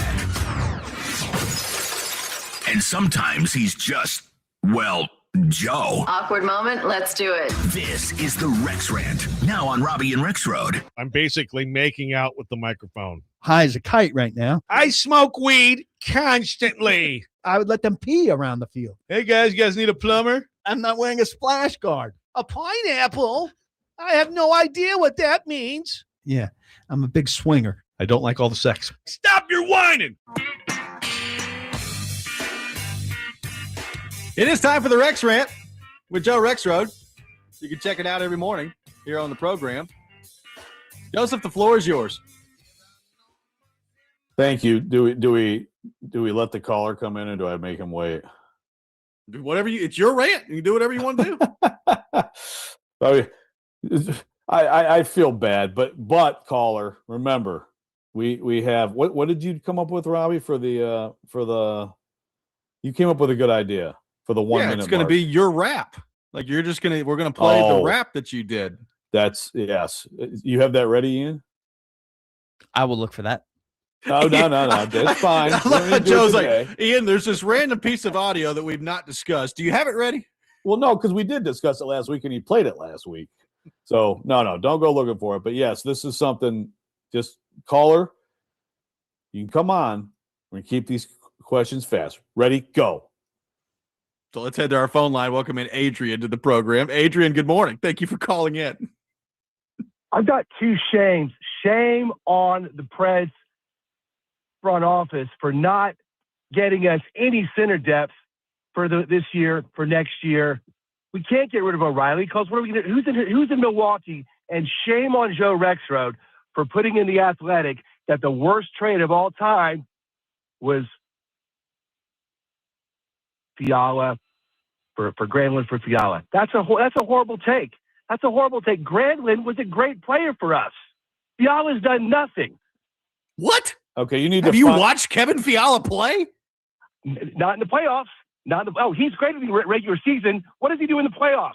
What did Mikhail Granlund do in the playoffs for the Predators?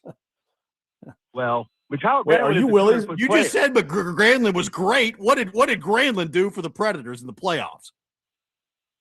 He's a complete player, Joe. So what did he do in the playoffs for the Predators, where they won 0 series with Mikhail Granlund?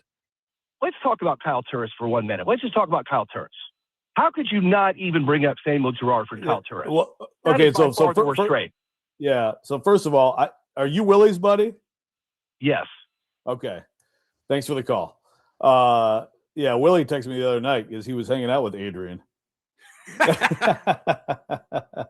So, yes, I mean, I don't remember what he's talking about. This must have been one of these all 32. You know, they do the all 32. They still had me like chime in on Pred stuff, right? Yeah.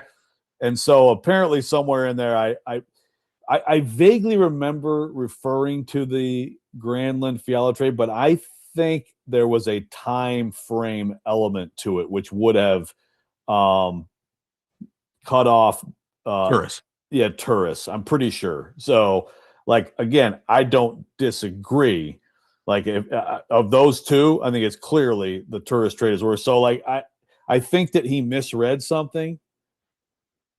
And I actually was like, Willie was texting me and I was like searching for it. I'm like, dude, it's so hard because the problem is with the all 32s, the headline is not something about the Preds. You know what I mean? Yeah. The headline is like, whatever, trades and so I was searching for it and stuff and I could not find it. By the way, Kevin Fiala, 85 points in 21-22, 72 in 22-23, 73 in 23-24, 60 last year. He's at 40 points, 18 goals this year in 55 games. Yeah, I mean, I'm not trying to relitigate the Fiala Granlund trade because I understand why they did it at the time. Like they were going for it and it didn't work. But like sitting here acting like, oh wow, I mean, Fiala hadn't done anything. Granlund was a great player. That's one of the worst takes I've ever heard. Well, I was gonna do a rant about this whole culture thing, but whatever. This will do. That's not. Poyle said it at the time, right? Poyle said, this may hurt down the road, but they went and got him. And the only way that trade is validated is if you do that was going into the 19. It was 17 incredible run. It was 18 President's Trophy, tough loss to Winnipeg, but you're going to bring the band back, and then it's 19. Oh my gosh, there's no net front presence there. We lack this, that. And so let's try to do this. And, you lost to Dallas in the first round. I mean, it's just, he's a fine player, but yes, you would, any team in this league would have taken Kevin Fiala for the next few years over Kyle Turris. Or, my God, he got Kyle Turris on the brain now over Mikhail Granlund. Right? Like, it's not like there's really no discussion there. Well, so, it's just, we got to stop throwing the great player stuff out. Mikhail Granlund was a great player here. Was he? He was a good player here that they never won absolutely anything with. That can be true. Someone asking if this is a skit, you're fired up. Well, you don't get on the phone and say, well, Kevin Fiala has never done anything, but Mikhail Granlund was a great player here. It's like, really? Have you watched Kevin Fiala play the last 5 years? Sorry, Willie, your buddy got smoked, man. But yeah, again, Adrian, I do it like I think that there was a time frame element on that. So I think you may have misread it. If you can find it, send it to me, because I would certainly I would not put that one ahead of the Turris trade. No. I don't think anybody would. So I mean, again, you can go, you've got a few in a little stretch there, moves that were not great. Nate also is asking, this thing with playing the thing. Why didn't we do this for Mark a while ago when he had the thing with Mark, though, is it's a back and forth. We are taught, right? So It may go longer than a minute, but he's saying something, we're saying something back. That's different than, okay, I said my call and I'm going to say something. I'm going to make a point and I'm never going to stop it. I'm never going to take a breath so that you cannot stop me. Like that dude from New England is incredible. He can go on for 2 straight minutes. I forget his name. Never pause. It never pause. Like you can't even say what. So if it's a conversation, then they can go past a minute. But yes, if we're going to do filibustering, if we're going to do just here, let me get up here and just pontificate, my awful rapping is coming into play. Mark from Ashland City says the Preds have all the leverage with an O'Reilly trade. They don't have to move him. He's by far the best center available, a proven winner in the clutch moments. The guy's a playoff MVP. I think they could get a king's ransom for him because they have no pressure to move him. He's not trying to leave.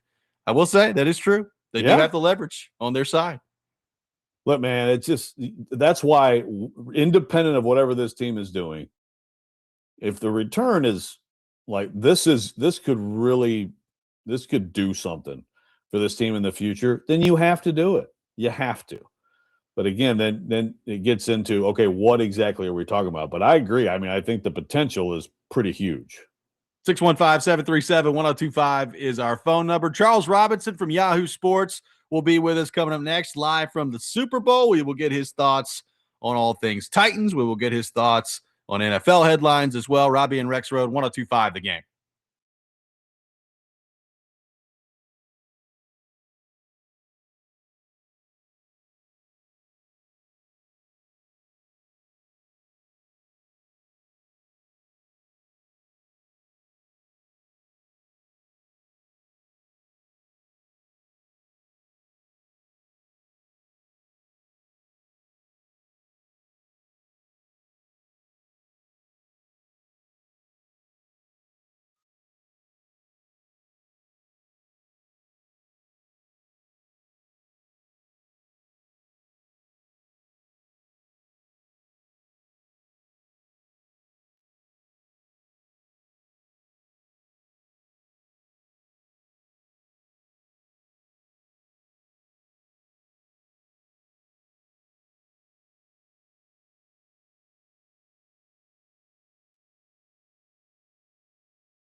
Final hour, Robby and Rexrode, 102.5 The Game. Robby Stanley, Joe Rexrode, Ian Safar here with you on this Thursday morning. And Charles Robinson joins us now on our phone line, driven by WilsonCountyHyundai.com from Yahoo Sports. Charles, very kind with his time this week. It is very early where Charles is right now, out at the Super Bowl. Charles, how we doing? What's going on? What time do you guys get up every morning? Right, this is nothing for you guys. This is 5:30 a.m. wake up was probably peanuts. Yeah, it's usually about 4:45. So yeah, Yeah, just that's what joining the morning show live. That's what you're doing today. What am I really even talking about here? It's fine. How you guys Did you doing get this coffee? morning? Are we doing okay? How are we doing? No coffee yet, but water, because I've had so many incidents on this show of coughing in the morning when I have enough water. So I'm good. I'm ready to roll. Well, Charles, I do want to get your thoughts before we get into some Super Bowl stuff on the staff that the Titans have put together with Robert Saleh coming in. But since we last talked to you, Brian Daboll's been added to the fold. Gus Bradley's been added to the fold. It's a lot of experience that they put together there. So what do you make of this coaching staff assembled so far by Robert Saleh? Yeah, I mean, it's what you said. It's a ton of experience. I mean, just to have Saleh, Bradley, and then, Daboll, obviously John Fossil as special teams. I mean, it's insane the amount of experience you've got there. I mean, it's settling in some sense because these are people that come in, particularly between Bradley and Saleh. These are individuals who come in, they're experienced, they know the systems they like to run. A number of them work together, particularly when you talk about Bradley and Saleh have worked together in 3 different stops. They should be able to hit, particularly defensively, they should be able to hit the ground running because, Saleh and Gus Bradley know exactly how the two of them want to work. They're going to play that wide 9. I think it's going to be great for Jeffrey Simmons. It's very interesting just to see kind of the difference between such an inexperienced staff to about as an experienced staff as you could possibly get at this point. And it feels very defensively predicated right now, but then also split just because of you see okay, I'm going to run the defense. I've got my guy to run the defense. Daboll, you're going to be the OC or you're going to be the CEO of the offense. And having the confidence of that, not worrying about, how often am I going to have to wander over and really look at what we're doing offensively. I like that Cam Ward came out and said that, he likes Saleh because he feels like this is someone who's really going to hold him accountable, which is exactly what I want to hear from a quarterback who's got to take a big stride in the offense and in his own development this offseason. So it's like night and day. I think when you look at the staff last year to this year, plus, like Shea Tierney, the quarterback's coach, is a lot of people think very, very highly of him across the league. And obviously he has a lot of experience with the OC that he's going to be working with, who comes over from the Giants. So it's just, you see the connectivity and you see the experience, and it's just a different feel from the staff that you had before, where you're wondering, okay, what schemes and systems are going to work? How's the leadership going to work? You don't have any of these questions with these guys. They're all steeped in knowing exactly what they are and what they bring to the table. So you move fast. I am interested in, just the two New York head coaches now, working together, one as the boss of the other. And the one who isn't the boss is a huge personality, as we've seen as a head coach. By the way, do you call him Dabes too? Because I have not heard Dabes, but that's what Saleh calls him. Yeah, I don't know. No, that's not. I'm not gonna. Brian Daboll is Brian Daboll. He's not Dabes to me. So have you ever heard other people call him Dabes? Is this a thing? Not. I mean, it might be. I mean, I'm not for. Look, guys, I'll be honest with you. I didn't go and see the Giants a lot. They didn't have the level of. I was in that building a ton. I'll put it that way. Over the last couple of years, they struggled enough for me that when I started to cut off teams on the travel list, and particularly in the training camp, they they didn't make it, and that's no offense. Wow, they're beneath you. Wow.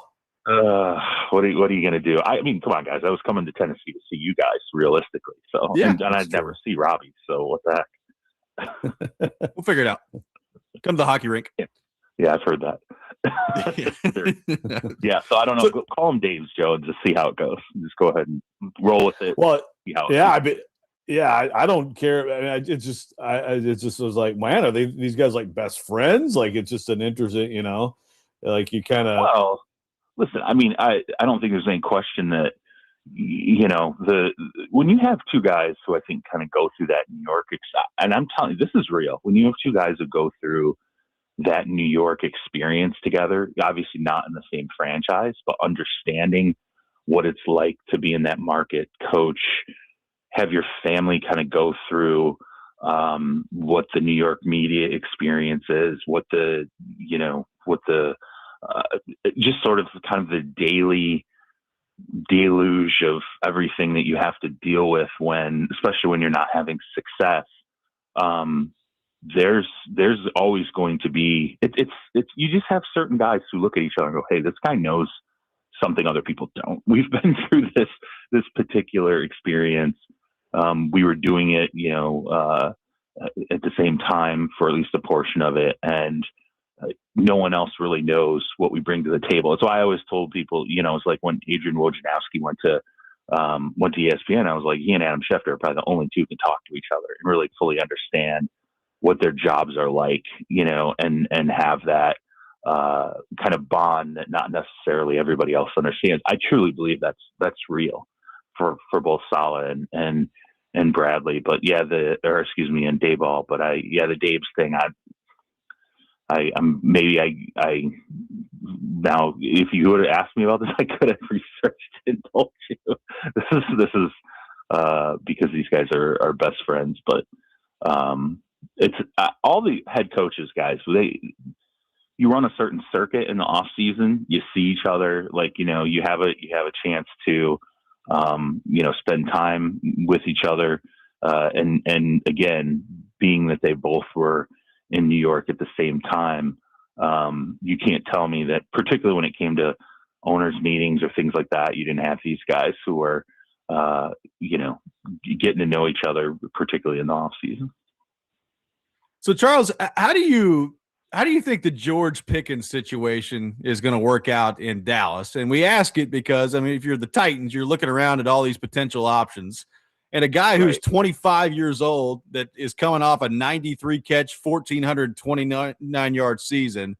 I mean, those guys just don't make it to free agency very often. So you've got the production on the one hand, you've got obviously his past and the trouble in Pittsburgh and all those things on the other hand. So what do you make of George Pickens, the situation in Dallas, and how this thing is gonna play out in your mind?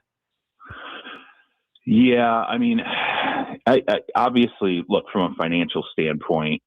The Cowboys just have a lot of heavy lifting to do with their contracts, and the Dak deal is always going to put them under pressure, not as well as the CeeDee Lamb deal. I mean, it's part of what happens with Micah. I think for them, they weren't entirely certain how it would go with Pickens. And then when it kind of went the way it did this season, they realized over the course of the year, like, hey, this guy's a one. Like, he's clearly a one. He can clearly, he could be a one for us. He was a one for them when CeeDee Lamb was out, and he could go elsewhere and be a true high level wide receiver one. And I'm talking, with the right quarterback in the right system, he's always had the talent to be that guy, right? I mean, even in Pittsburgh, there were moments, and there were strings of games where we'd look at him and be like, my God, like, this guy's got top five, wide receiver, talent. And, he's also physically built like a wide receiver one too. It's not like you're working with a 5'11", guy who you're going to say, okay, we'll move him all over the place. He'll be in the slot. He'll be on the outside. No, I mean, this guy he's your stud matchup, and he's who the opposing cornerback one is going to want to follow around. So, from a talent standpoint, if everything is equal and he's on the field and he's, playing at the level you want him to and focused consistently, which the Cowboys got a lot of that that's great, and that's a guy you paid. But I think we talked about it over the course of the season again. Like, it's that nervousness is not going away, and that doesn't mean he won't get paid. And I think he and his representation know it. There's a reason why he's at the Pro Bowl. He's just being honest. He's like, hey, my price tag went up. No doubt. Everybody watched over the course of the season, and he went from being, I think, in the right situation, depending what the desperation is out there for a number one wide receiver, he went from being like a $25 million a year guy to easily, I think, 30 plus. I don't think, and maybe, I don't know, maybe strong. I mean, this guy might end up being like a top 2, top 3 paid wide receiver in this league. And that's a ton of money. That's a huge commitment for a team. Structure will matter. Guarantees will matter. But I think whatever situation he goes into, I would want him with, a veteran quarterback who's got the right mindset. I would want him in an offense where, he's surrounded by other veterans. I'd want strong coaching leadership. It's just that I think there's a lot there to have to digest. And then, we'll see with the Cowboys. If it's not the Cowboys are going to make an attempt, they're going to obviously attempt to keep him. I'm just curious if he moves on, it's like a Micah situation where you start to hear like, yeah, as much as we wanted to keep him, there was this thing that maybe bothered us a little bit, or this was what concerned us down the road about the commitment. But I'll say this: Jerry Jones, I think Stephen Jones, I think Dak. There's over the course of the season, there was a lot of trust in him, which was uncommon and not something I expected coming out of Pittsburgh. And at the very least, it made me question, maybe he's grown up more than I thought. Maybe he's not the guy. When I would go through Pittsburgh, you would have senior leadership on that team in the front office and the coaching staff all saying like, hey, we need an adult in the room with George Pickens in the wide receiver room. And that's really what we're seeking. I don't know, maybe he's not that guy anymore, but it's a lot of money, to make this commitment at this stage and hope that he's on his P's and Q's and that you're not going to revert back to kind of the Pittsburgh mentality where it was like, how focused is he going to be from one week to the next? So, did you go to media day? How is it as stupid? I mean, again, because obviously we get these, little stupid things every year. There's always just like, must win game. And there's always comedians who try to show up or want to be comedians who want to show up. Like, is there any value whatsoever in that day? This one was completely different. This was not like the normal media day. Like, I don't know how much of it came through on social media, but they had it in the San Jose Convention Center. And, normally it's in like a stadium environment. And, particularly if there's an opportunity to put it into a dome stadium. So like last year, we were in the Saints, we were in the home field environment and they brought in the fans and it was an event. And this was completely different. This was nothing like that. And it was because of the space limitations. So for whatever reason, it felt like, and we were all having kind of a conversation about this, where it doesn't feel like there were as many clown acts kind of coming through. It was also awkward for fans because they were all tucked kind of in a corner. It didn't feel like the event that the NFL has turned it into. So in some respects, I think there were some reporters who were like, hey, it was nice. I didn't have to deal with the person that, the guy or girl in a wedding dress, wandering around asking weird questions. I didn't have to deal with the puppets. There were some people, as always, but I don't know if it's the geographical location of having to go to the Northwest. I don't know, maybe if that limited it, but yeah, I mean, it was oddly enough for what the typical experience is when it's packed, you feel like it's almost like I always compared it to like it's the world's biggest college house party where you're packed in, you're trying to get by people. You can't take you forever to move around, to find anyone. It was a little bit different this time, but it did not feel like it had the value to the NFL of being the event that they like to make it. And it was just because they couldn't get in a big enough facility. Like, I think normally they would put this in the hockey arena. Didn't end up happening. For whatever reason, the San Jose Sharks facility was not available. And so this year it was such an oddball one, and everybody talked about it. Like, we were 20 minutes into the first availability, the Patriots availability, and people were like coming out going like, are you going in there? It's completely weird. And it's just, I don't know. It was, and it didn't feel as well attended. I mean, even from the team standpoint, like those big stadiums, everybody gets out there. You have, elements of guys on the roster who are not in maybe the top 40, 45 players who are kind of filtering through the media, the media crowd by themselves. Everybody from the front office is, around, you can find them.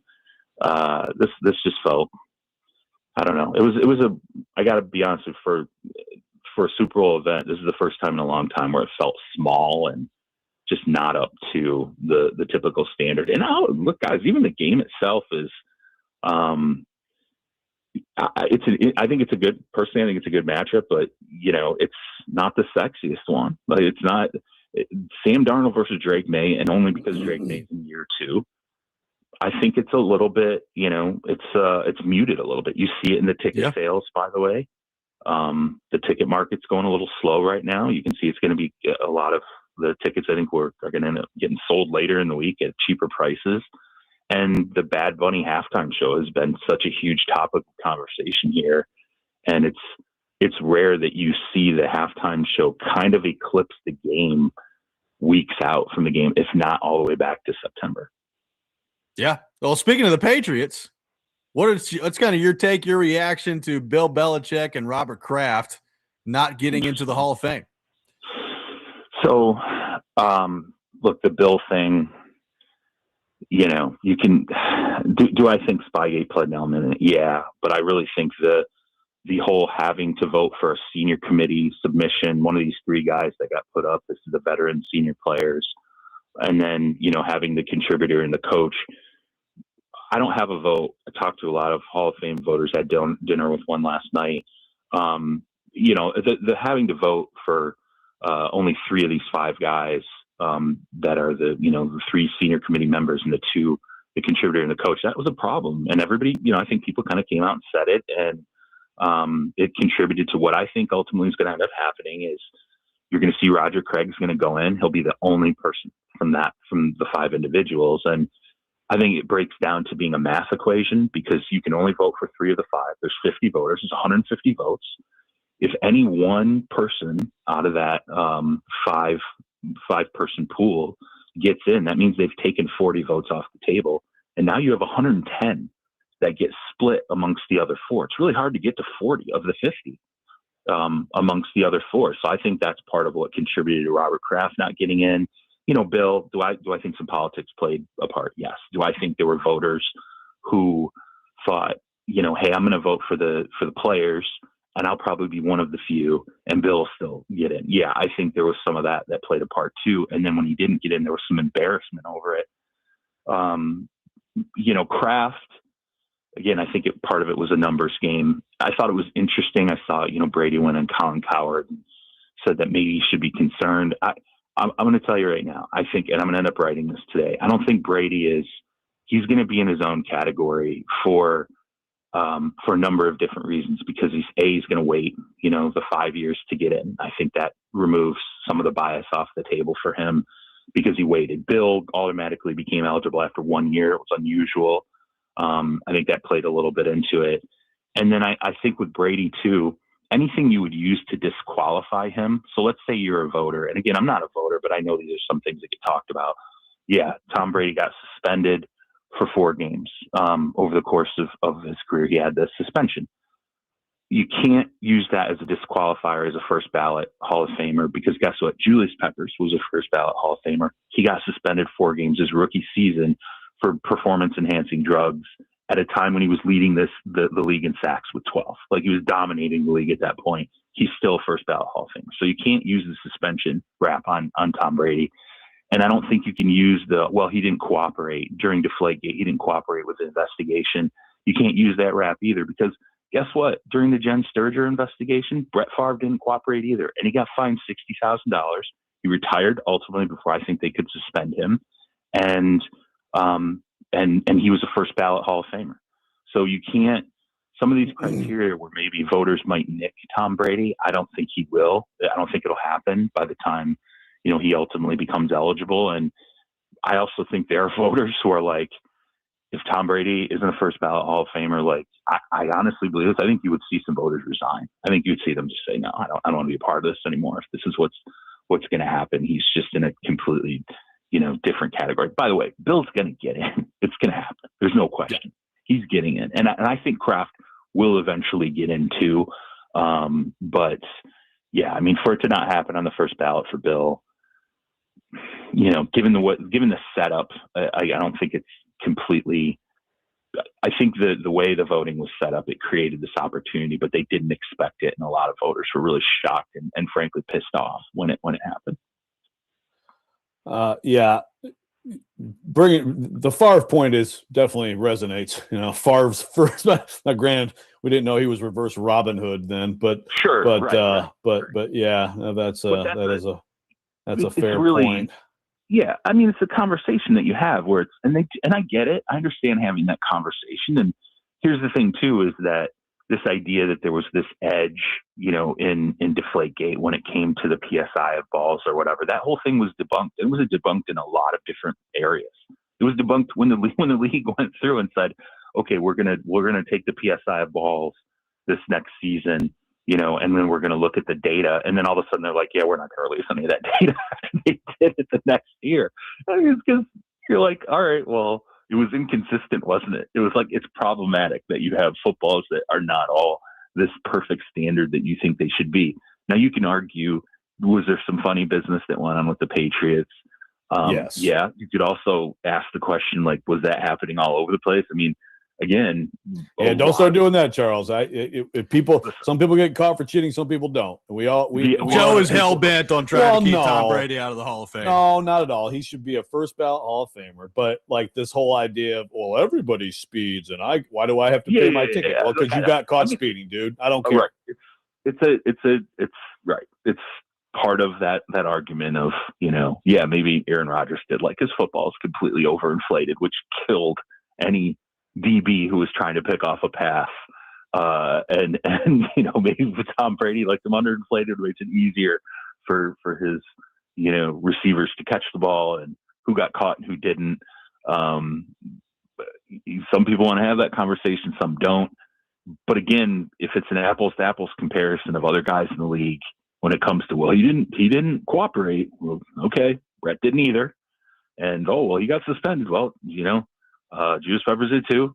And so, like, what are you going to do here? You're going to hold him accountable. It just feels like it would be goalpost moving. And again, I just think Brady transcends a lot of the nonsense. And by the way, it also helps him that he left and was like, okay, I'm going to leave. And he went and he won a Super Bowl, and he was, the spine of that. And not only that, he had success elsewhere too.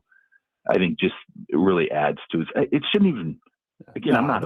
And honestly, I agree with all that. This is a no-brainer. The backlash of this helps him too. I think, like, this is one of those things where, like, now people are like, if another one happens, like, I'm out. Yeah. Like, seriously, like, there's zero chance. Here's my question: is, like, how offended are people going to be if one of those 50 voters doesn't vote for him and he's not and I'm not like a big. But Kaharski just told us that we don't. I guess I didn't realize this, but like that we don't find that out anyway. Because I would bet Robby and I had a bet. I bet that one or two would, Deflategate, ding him for a year. But I guess we don't necessarily get that information though, right? But I mean, I think there's. In that case, maybe we would. Yeah, I think in that case, it's going to be a focus. But here's the thing: I also think you're going to see things end up changing with the Hall of Fame, because part of what is going to happen after this, I think the Hall of Fame is extremely upset that people talked about the conversation in that room, like what happened, because that's supposed to be a room where you should have the ability to come out and say, here's my problem with this, or the sanctity of the conversation is never supposed to make it outside of those walls. And that's to keep the conversation honest. And I think the Hall of Fame was like, wait a minute, there's someone or multiple people sort of trying to leak what the conversations were in the room about, Bill Belichick. And I think you're going to see the Hall of Fame move to nip that in the bud. How they do that, I don't know. I mean, I guess you could push NDAs onto voters or whatever, but I do think there's going to be something that changes in terms of trying to protect the ability of them to have an honest conversation and not have to worry if it's going to end up, being reported later. And I also don't think they like that all of a sudden you had voters who are popping out and saying, well, here's how I voted. You're not supposed to do that either. and Tony Dungy wouldn't do it. Tony Dungy followed the rules. Kowarski didn't. He did it right here on this program. He did. He did. He violated the rules. Yeah. And Eject Kowarski. Hashtag. There were a lot. I don't want to say there were a lot, but there were obviously multiple voters who came out and said how they voted. But I also think they felt, I understand that a little bit, because I wouldn't want to be lumped. Like if I had voted for Bill, I wouldn't want to be lumped in that either. And although I don't see a world where they ultimately release the vote, which like AP, they released the AP votes last year. I have an AP vote. None of us kind of knew that was coming.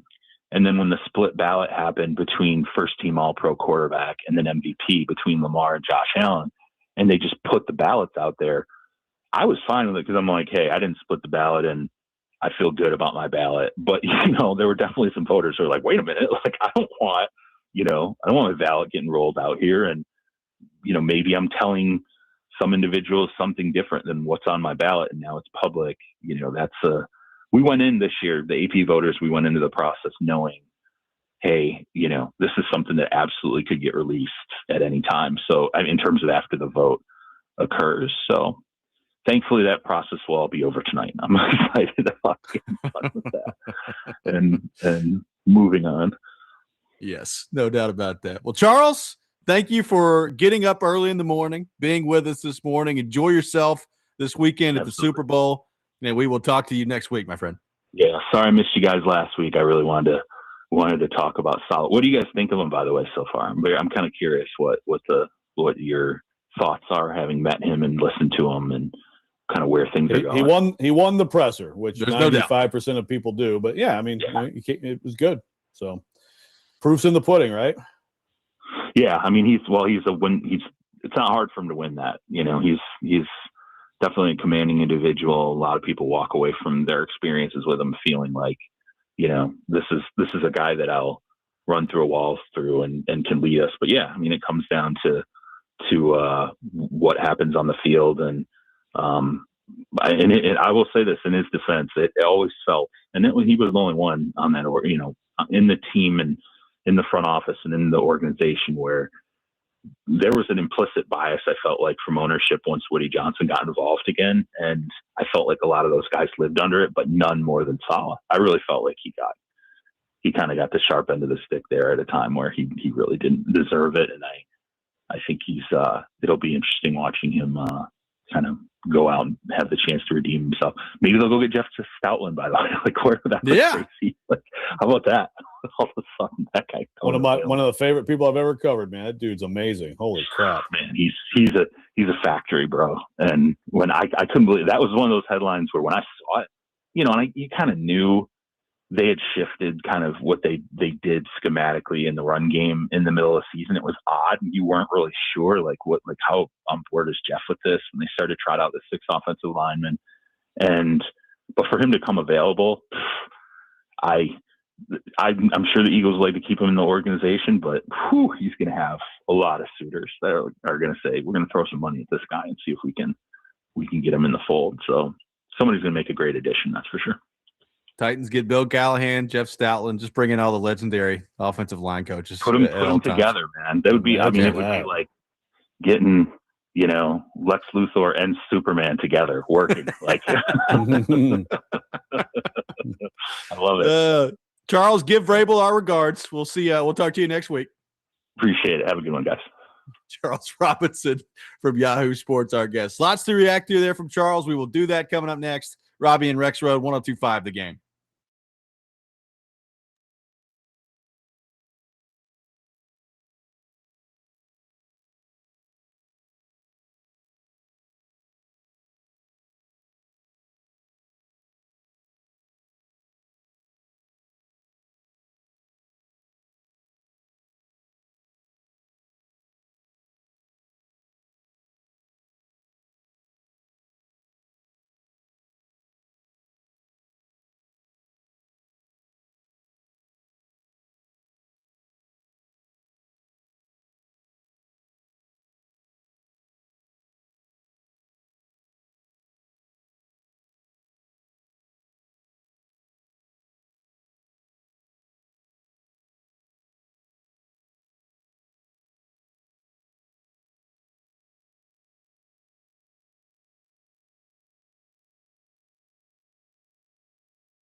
Welcome back in, Robby and Rexrode, 102.5 The Game. I got a 4-pack of wristbands to give away to the National Wild Turkey Federation Sports Show at the Opryland Convention Center coming up Thursday, February 12th through Saturday, February 14th. Do caller 3, 615-737-1025. Caller 3 will win a 4-pack of wristbands to the National Wild Turkey Federation Sports Show at Opryland Convention Center. Appreciate Charles Robinson for being with us in the last segment. Joe, he does want to point out that couple things. Number one, he was just joking about Bill Callahan coming back. It was a joke, so don't be taking it and running with it, people. And number two, apparently Dave's very popular nickname for Brian Dable out there. We've gotten to the bottom of this. He's done some investigative journalistic work in the aftermath of the segment, and apparently Dave's is very popular for his nickname. Okay. All right. I was kind of, like I was saying, I was kind of trying to give Sal a little Hockey Town credit for that. But that's good to know. Yeah, that's right. Was it Borgo? Borgo is especially. Yeah, Borgo. Yeah. I think it was DVD. They're making the point that it would actually be Gonzo would be the better hockey name for Gonzo. Gonzi. Yeah. But you can go either way with that. Hey, speaking of to go back to the rant / you ranting on a caller to create a good rant. Vingan did find that, and I must say it was from this November, and I've forgotten it already. But the question was, okay. I mean, it's like, oh wow. I was like, oh, this must have been like 2 years ago or something. No, it was from this November. One trade every NHL team's fan base would most likely want to undo. So, of course, Vingan found it. And yes, my answer was that one. But remember, this is the framing of the – so, in other words, it's not like what was the worst trade. So, if you're still listening to us, what was his name? Adrian. Adrian, if you're still listening. So, not only did you get dunked on for actually saying that Granlund was better than Fiala, you misunderstood – the framing. The framing isn't what is the worst trade in the history of the franchise. It's what would you like to undo? And the reason that I picked that trade is because you then have Fiala on your team at that point. Like the Turris trade, I agree is worse, but the Turris trade reverse. Yes, you don't have Turris, you have the buyout, all that crap. But I mean, so you have Samuel Girard, like a third rounder. I mean, Samuel Girard, good player, but especially for the Preds during that time period, it wouldn't have mattered that much, right? They needed a number 2 center. Yeah, that's why they made the deal. Whereas with Fiala, you traded forward for forward. You hoped it would immediately pay off in the postseason. You knew that you'd probably pay for it. Well, if you could undo it, you would have had a very high scoring forward. And by the way, one of the rare cases of you having your own homegrown forward who was productive. And so that's why I made that choice. So, Adrian, I guess you are being dunked on again. Thank you. And thank you, Vingan, for finding it. There you go. And thank you, Brain, for somehow not being able to remember stuff that happened 2 months ago. Awesome. What did you make of what Charles had to say on the George Pickens front there, going back to our conversation earlier in the show? Yeah, I mean, it's, it's like it is. There's no question that they know, like, that they have leverage. I think what he said is consistent with whoever said earlier, it was Mark said it. He would pick here anyway. And I also think Charles, he's probably right in terms of like, no, look, I think Cam Ward has leadership attributes. He's going to be I think a stronger voice in year 2 and all that stuff, but it's still different than like an established veteran quarterback like Dak Prescott, who has the sweat equity or whatever you call it. So where it's like, this guy's an established, really good player in this league. And Cam Ward's not that. So I do think that that's probably an important thing. And yeah, like if I'm Pickens, you look at what it did for him to play with Dak. I think Dak has, to me at this point, I think that Dak is an underrated player in the NFL. And I understand there's been playoff failures and some ups and downs, but I think he's kind of underrated, as a quarterback. I think Dak, being the quarterback he is, was obviously a big part of Pickens having that kind of success. His agent knows that. So I think if you're them, you probably are going to try to pick a more established a place with a more proven quarterback. These Pro Football Reference nicknames for these quarterbacks, man. Dak Prescott's nickname on Pro Football Reference is the Fortress. You ever heard anybody call Dak Prescott the Fortress? The Fortress? Yeah. These are just like nicknames that people throw out, like if they're playing like Madden at 3 a.m. or something. I mean, nothing's going to beat the Pharaoh from Brady or the Prince who was promised by Trevor Lawrence, but the Fortress, pretty sweet for Dak Prescott. What does that even mean? I don't know.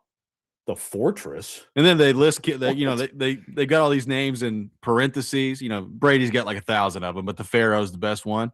And then you look at Cam Ward's page, and it's like Cam Ward, Cameron Ward, Cam. That's it.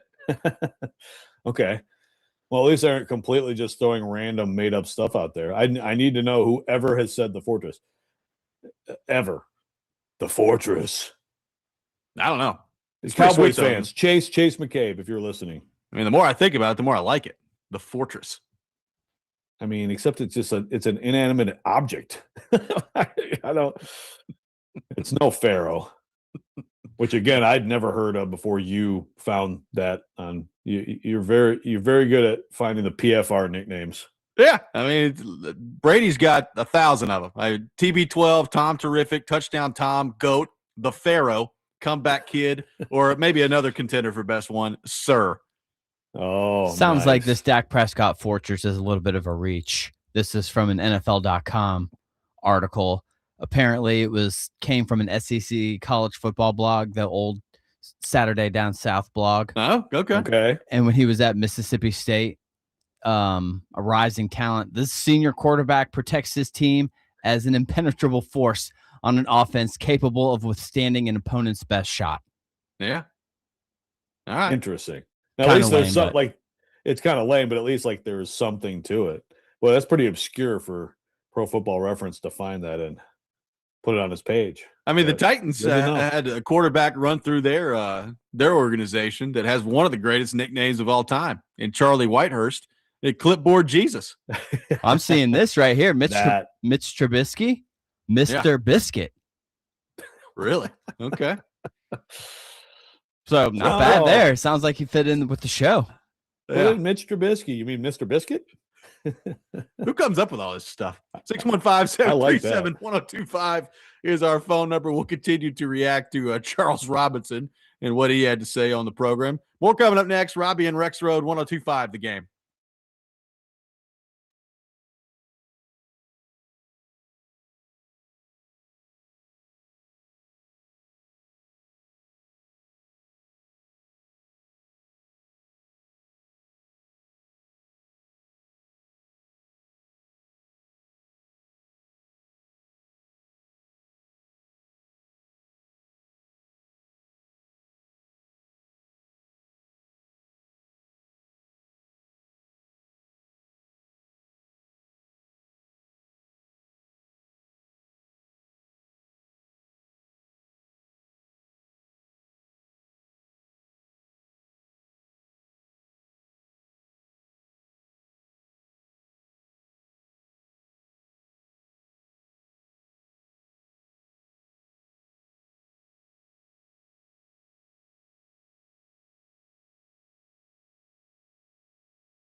Final segment of the day, live from our Busy Bee Plumbing, Heating, and Air Conditioning Game Nashville studios. Home of the $99 yearly Beehive membership, where the buzz is always about great service. If you missed the interview with Charles Robinson, check it out. Robby and Rexrode, wherever you get your podcasts, Apple, Spotify, theGameNashville.com. We will have that up for you here shortly. Appreciate Charles for being with us. It was interesting to hear him describe the Super Bowl, Joe. It does kind of feel, I don't know if muted is the right word. He mentioned the ticket sales there. That's been kind of a talking point the last couple of days of going a little slower than maybe normally we see there in the Super Bowl. But, the quarterback matchup of Darnold versus Drake May, maybe not quite as sexy as some other Super Bowl quarterback matchups we've seen. Do you sense maybe a relative, Joe, lack of buzz for this Super Bowl? Yeah, I would say so. Yeah, I think definitely you have to, if you're the Patriots as a brand or a thing, but they don't have stars. I think a lot of the real casual fans they're going to watch anyway, watch the commercials, all that stuff. The halftime show, people are going nuts about Bad Bunny, and apparently someone wants like Kid Rock to do some garbage somewhere, which is just amazing. But the casual fan, usually like a star helps. I mean, we're talking about Drake May and Sam Darnold. When's the least like star quarterback matchup that you can think of? I wish I would have looked back before I asked this question. It just came to my mind. Like even, 1 year you have Nick Foles, but he's going against Tom Brady. Yeah. Like usually at least one of the quarterbacks in this game is one of the biggest stars in the NFL. And that's not the case right now. Drake may be, maybe Sam Darnold will be too, by the way, but it's very early in May's career and it's very early in Darnold's renaissance. So there's that. And it's an overall lack of star. Stephon Diggs, I guess, used to be more of a star. He's pretty good now. You've got really good players. I mean, JSN is a guy who I think is an emerging star in the NFL. So there's that. And yeah, we've kind of become accustomed. I mean, we've become accustomed to the Chiefs being in this thing for one thing. And that's pretty strong star power, especially when you throw in like Taylor Swift showing up to watch her boyfriend play. So I think there's definitely some of those things, at least on the football side, probably contribute to it. Maybe the least star power quarterback since Flacco and Kaepernick. We'll see. See how it goes in the Super Bowl matchup this week. Wow. Is that what, did you just look back? That might be it, huh? I think that's it. What was that, 12, 13 or something? 13, 14? Yeah. There you go. We'll see how it goes. That's going to do it for us today here on the program. Appreciate everybody for being with us today. We will be back 6 a.m. tomorrow. Next Man Up with Jake Lyman is coming up next. You're listening to 102.5 The Game.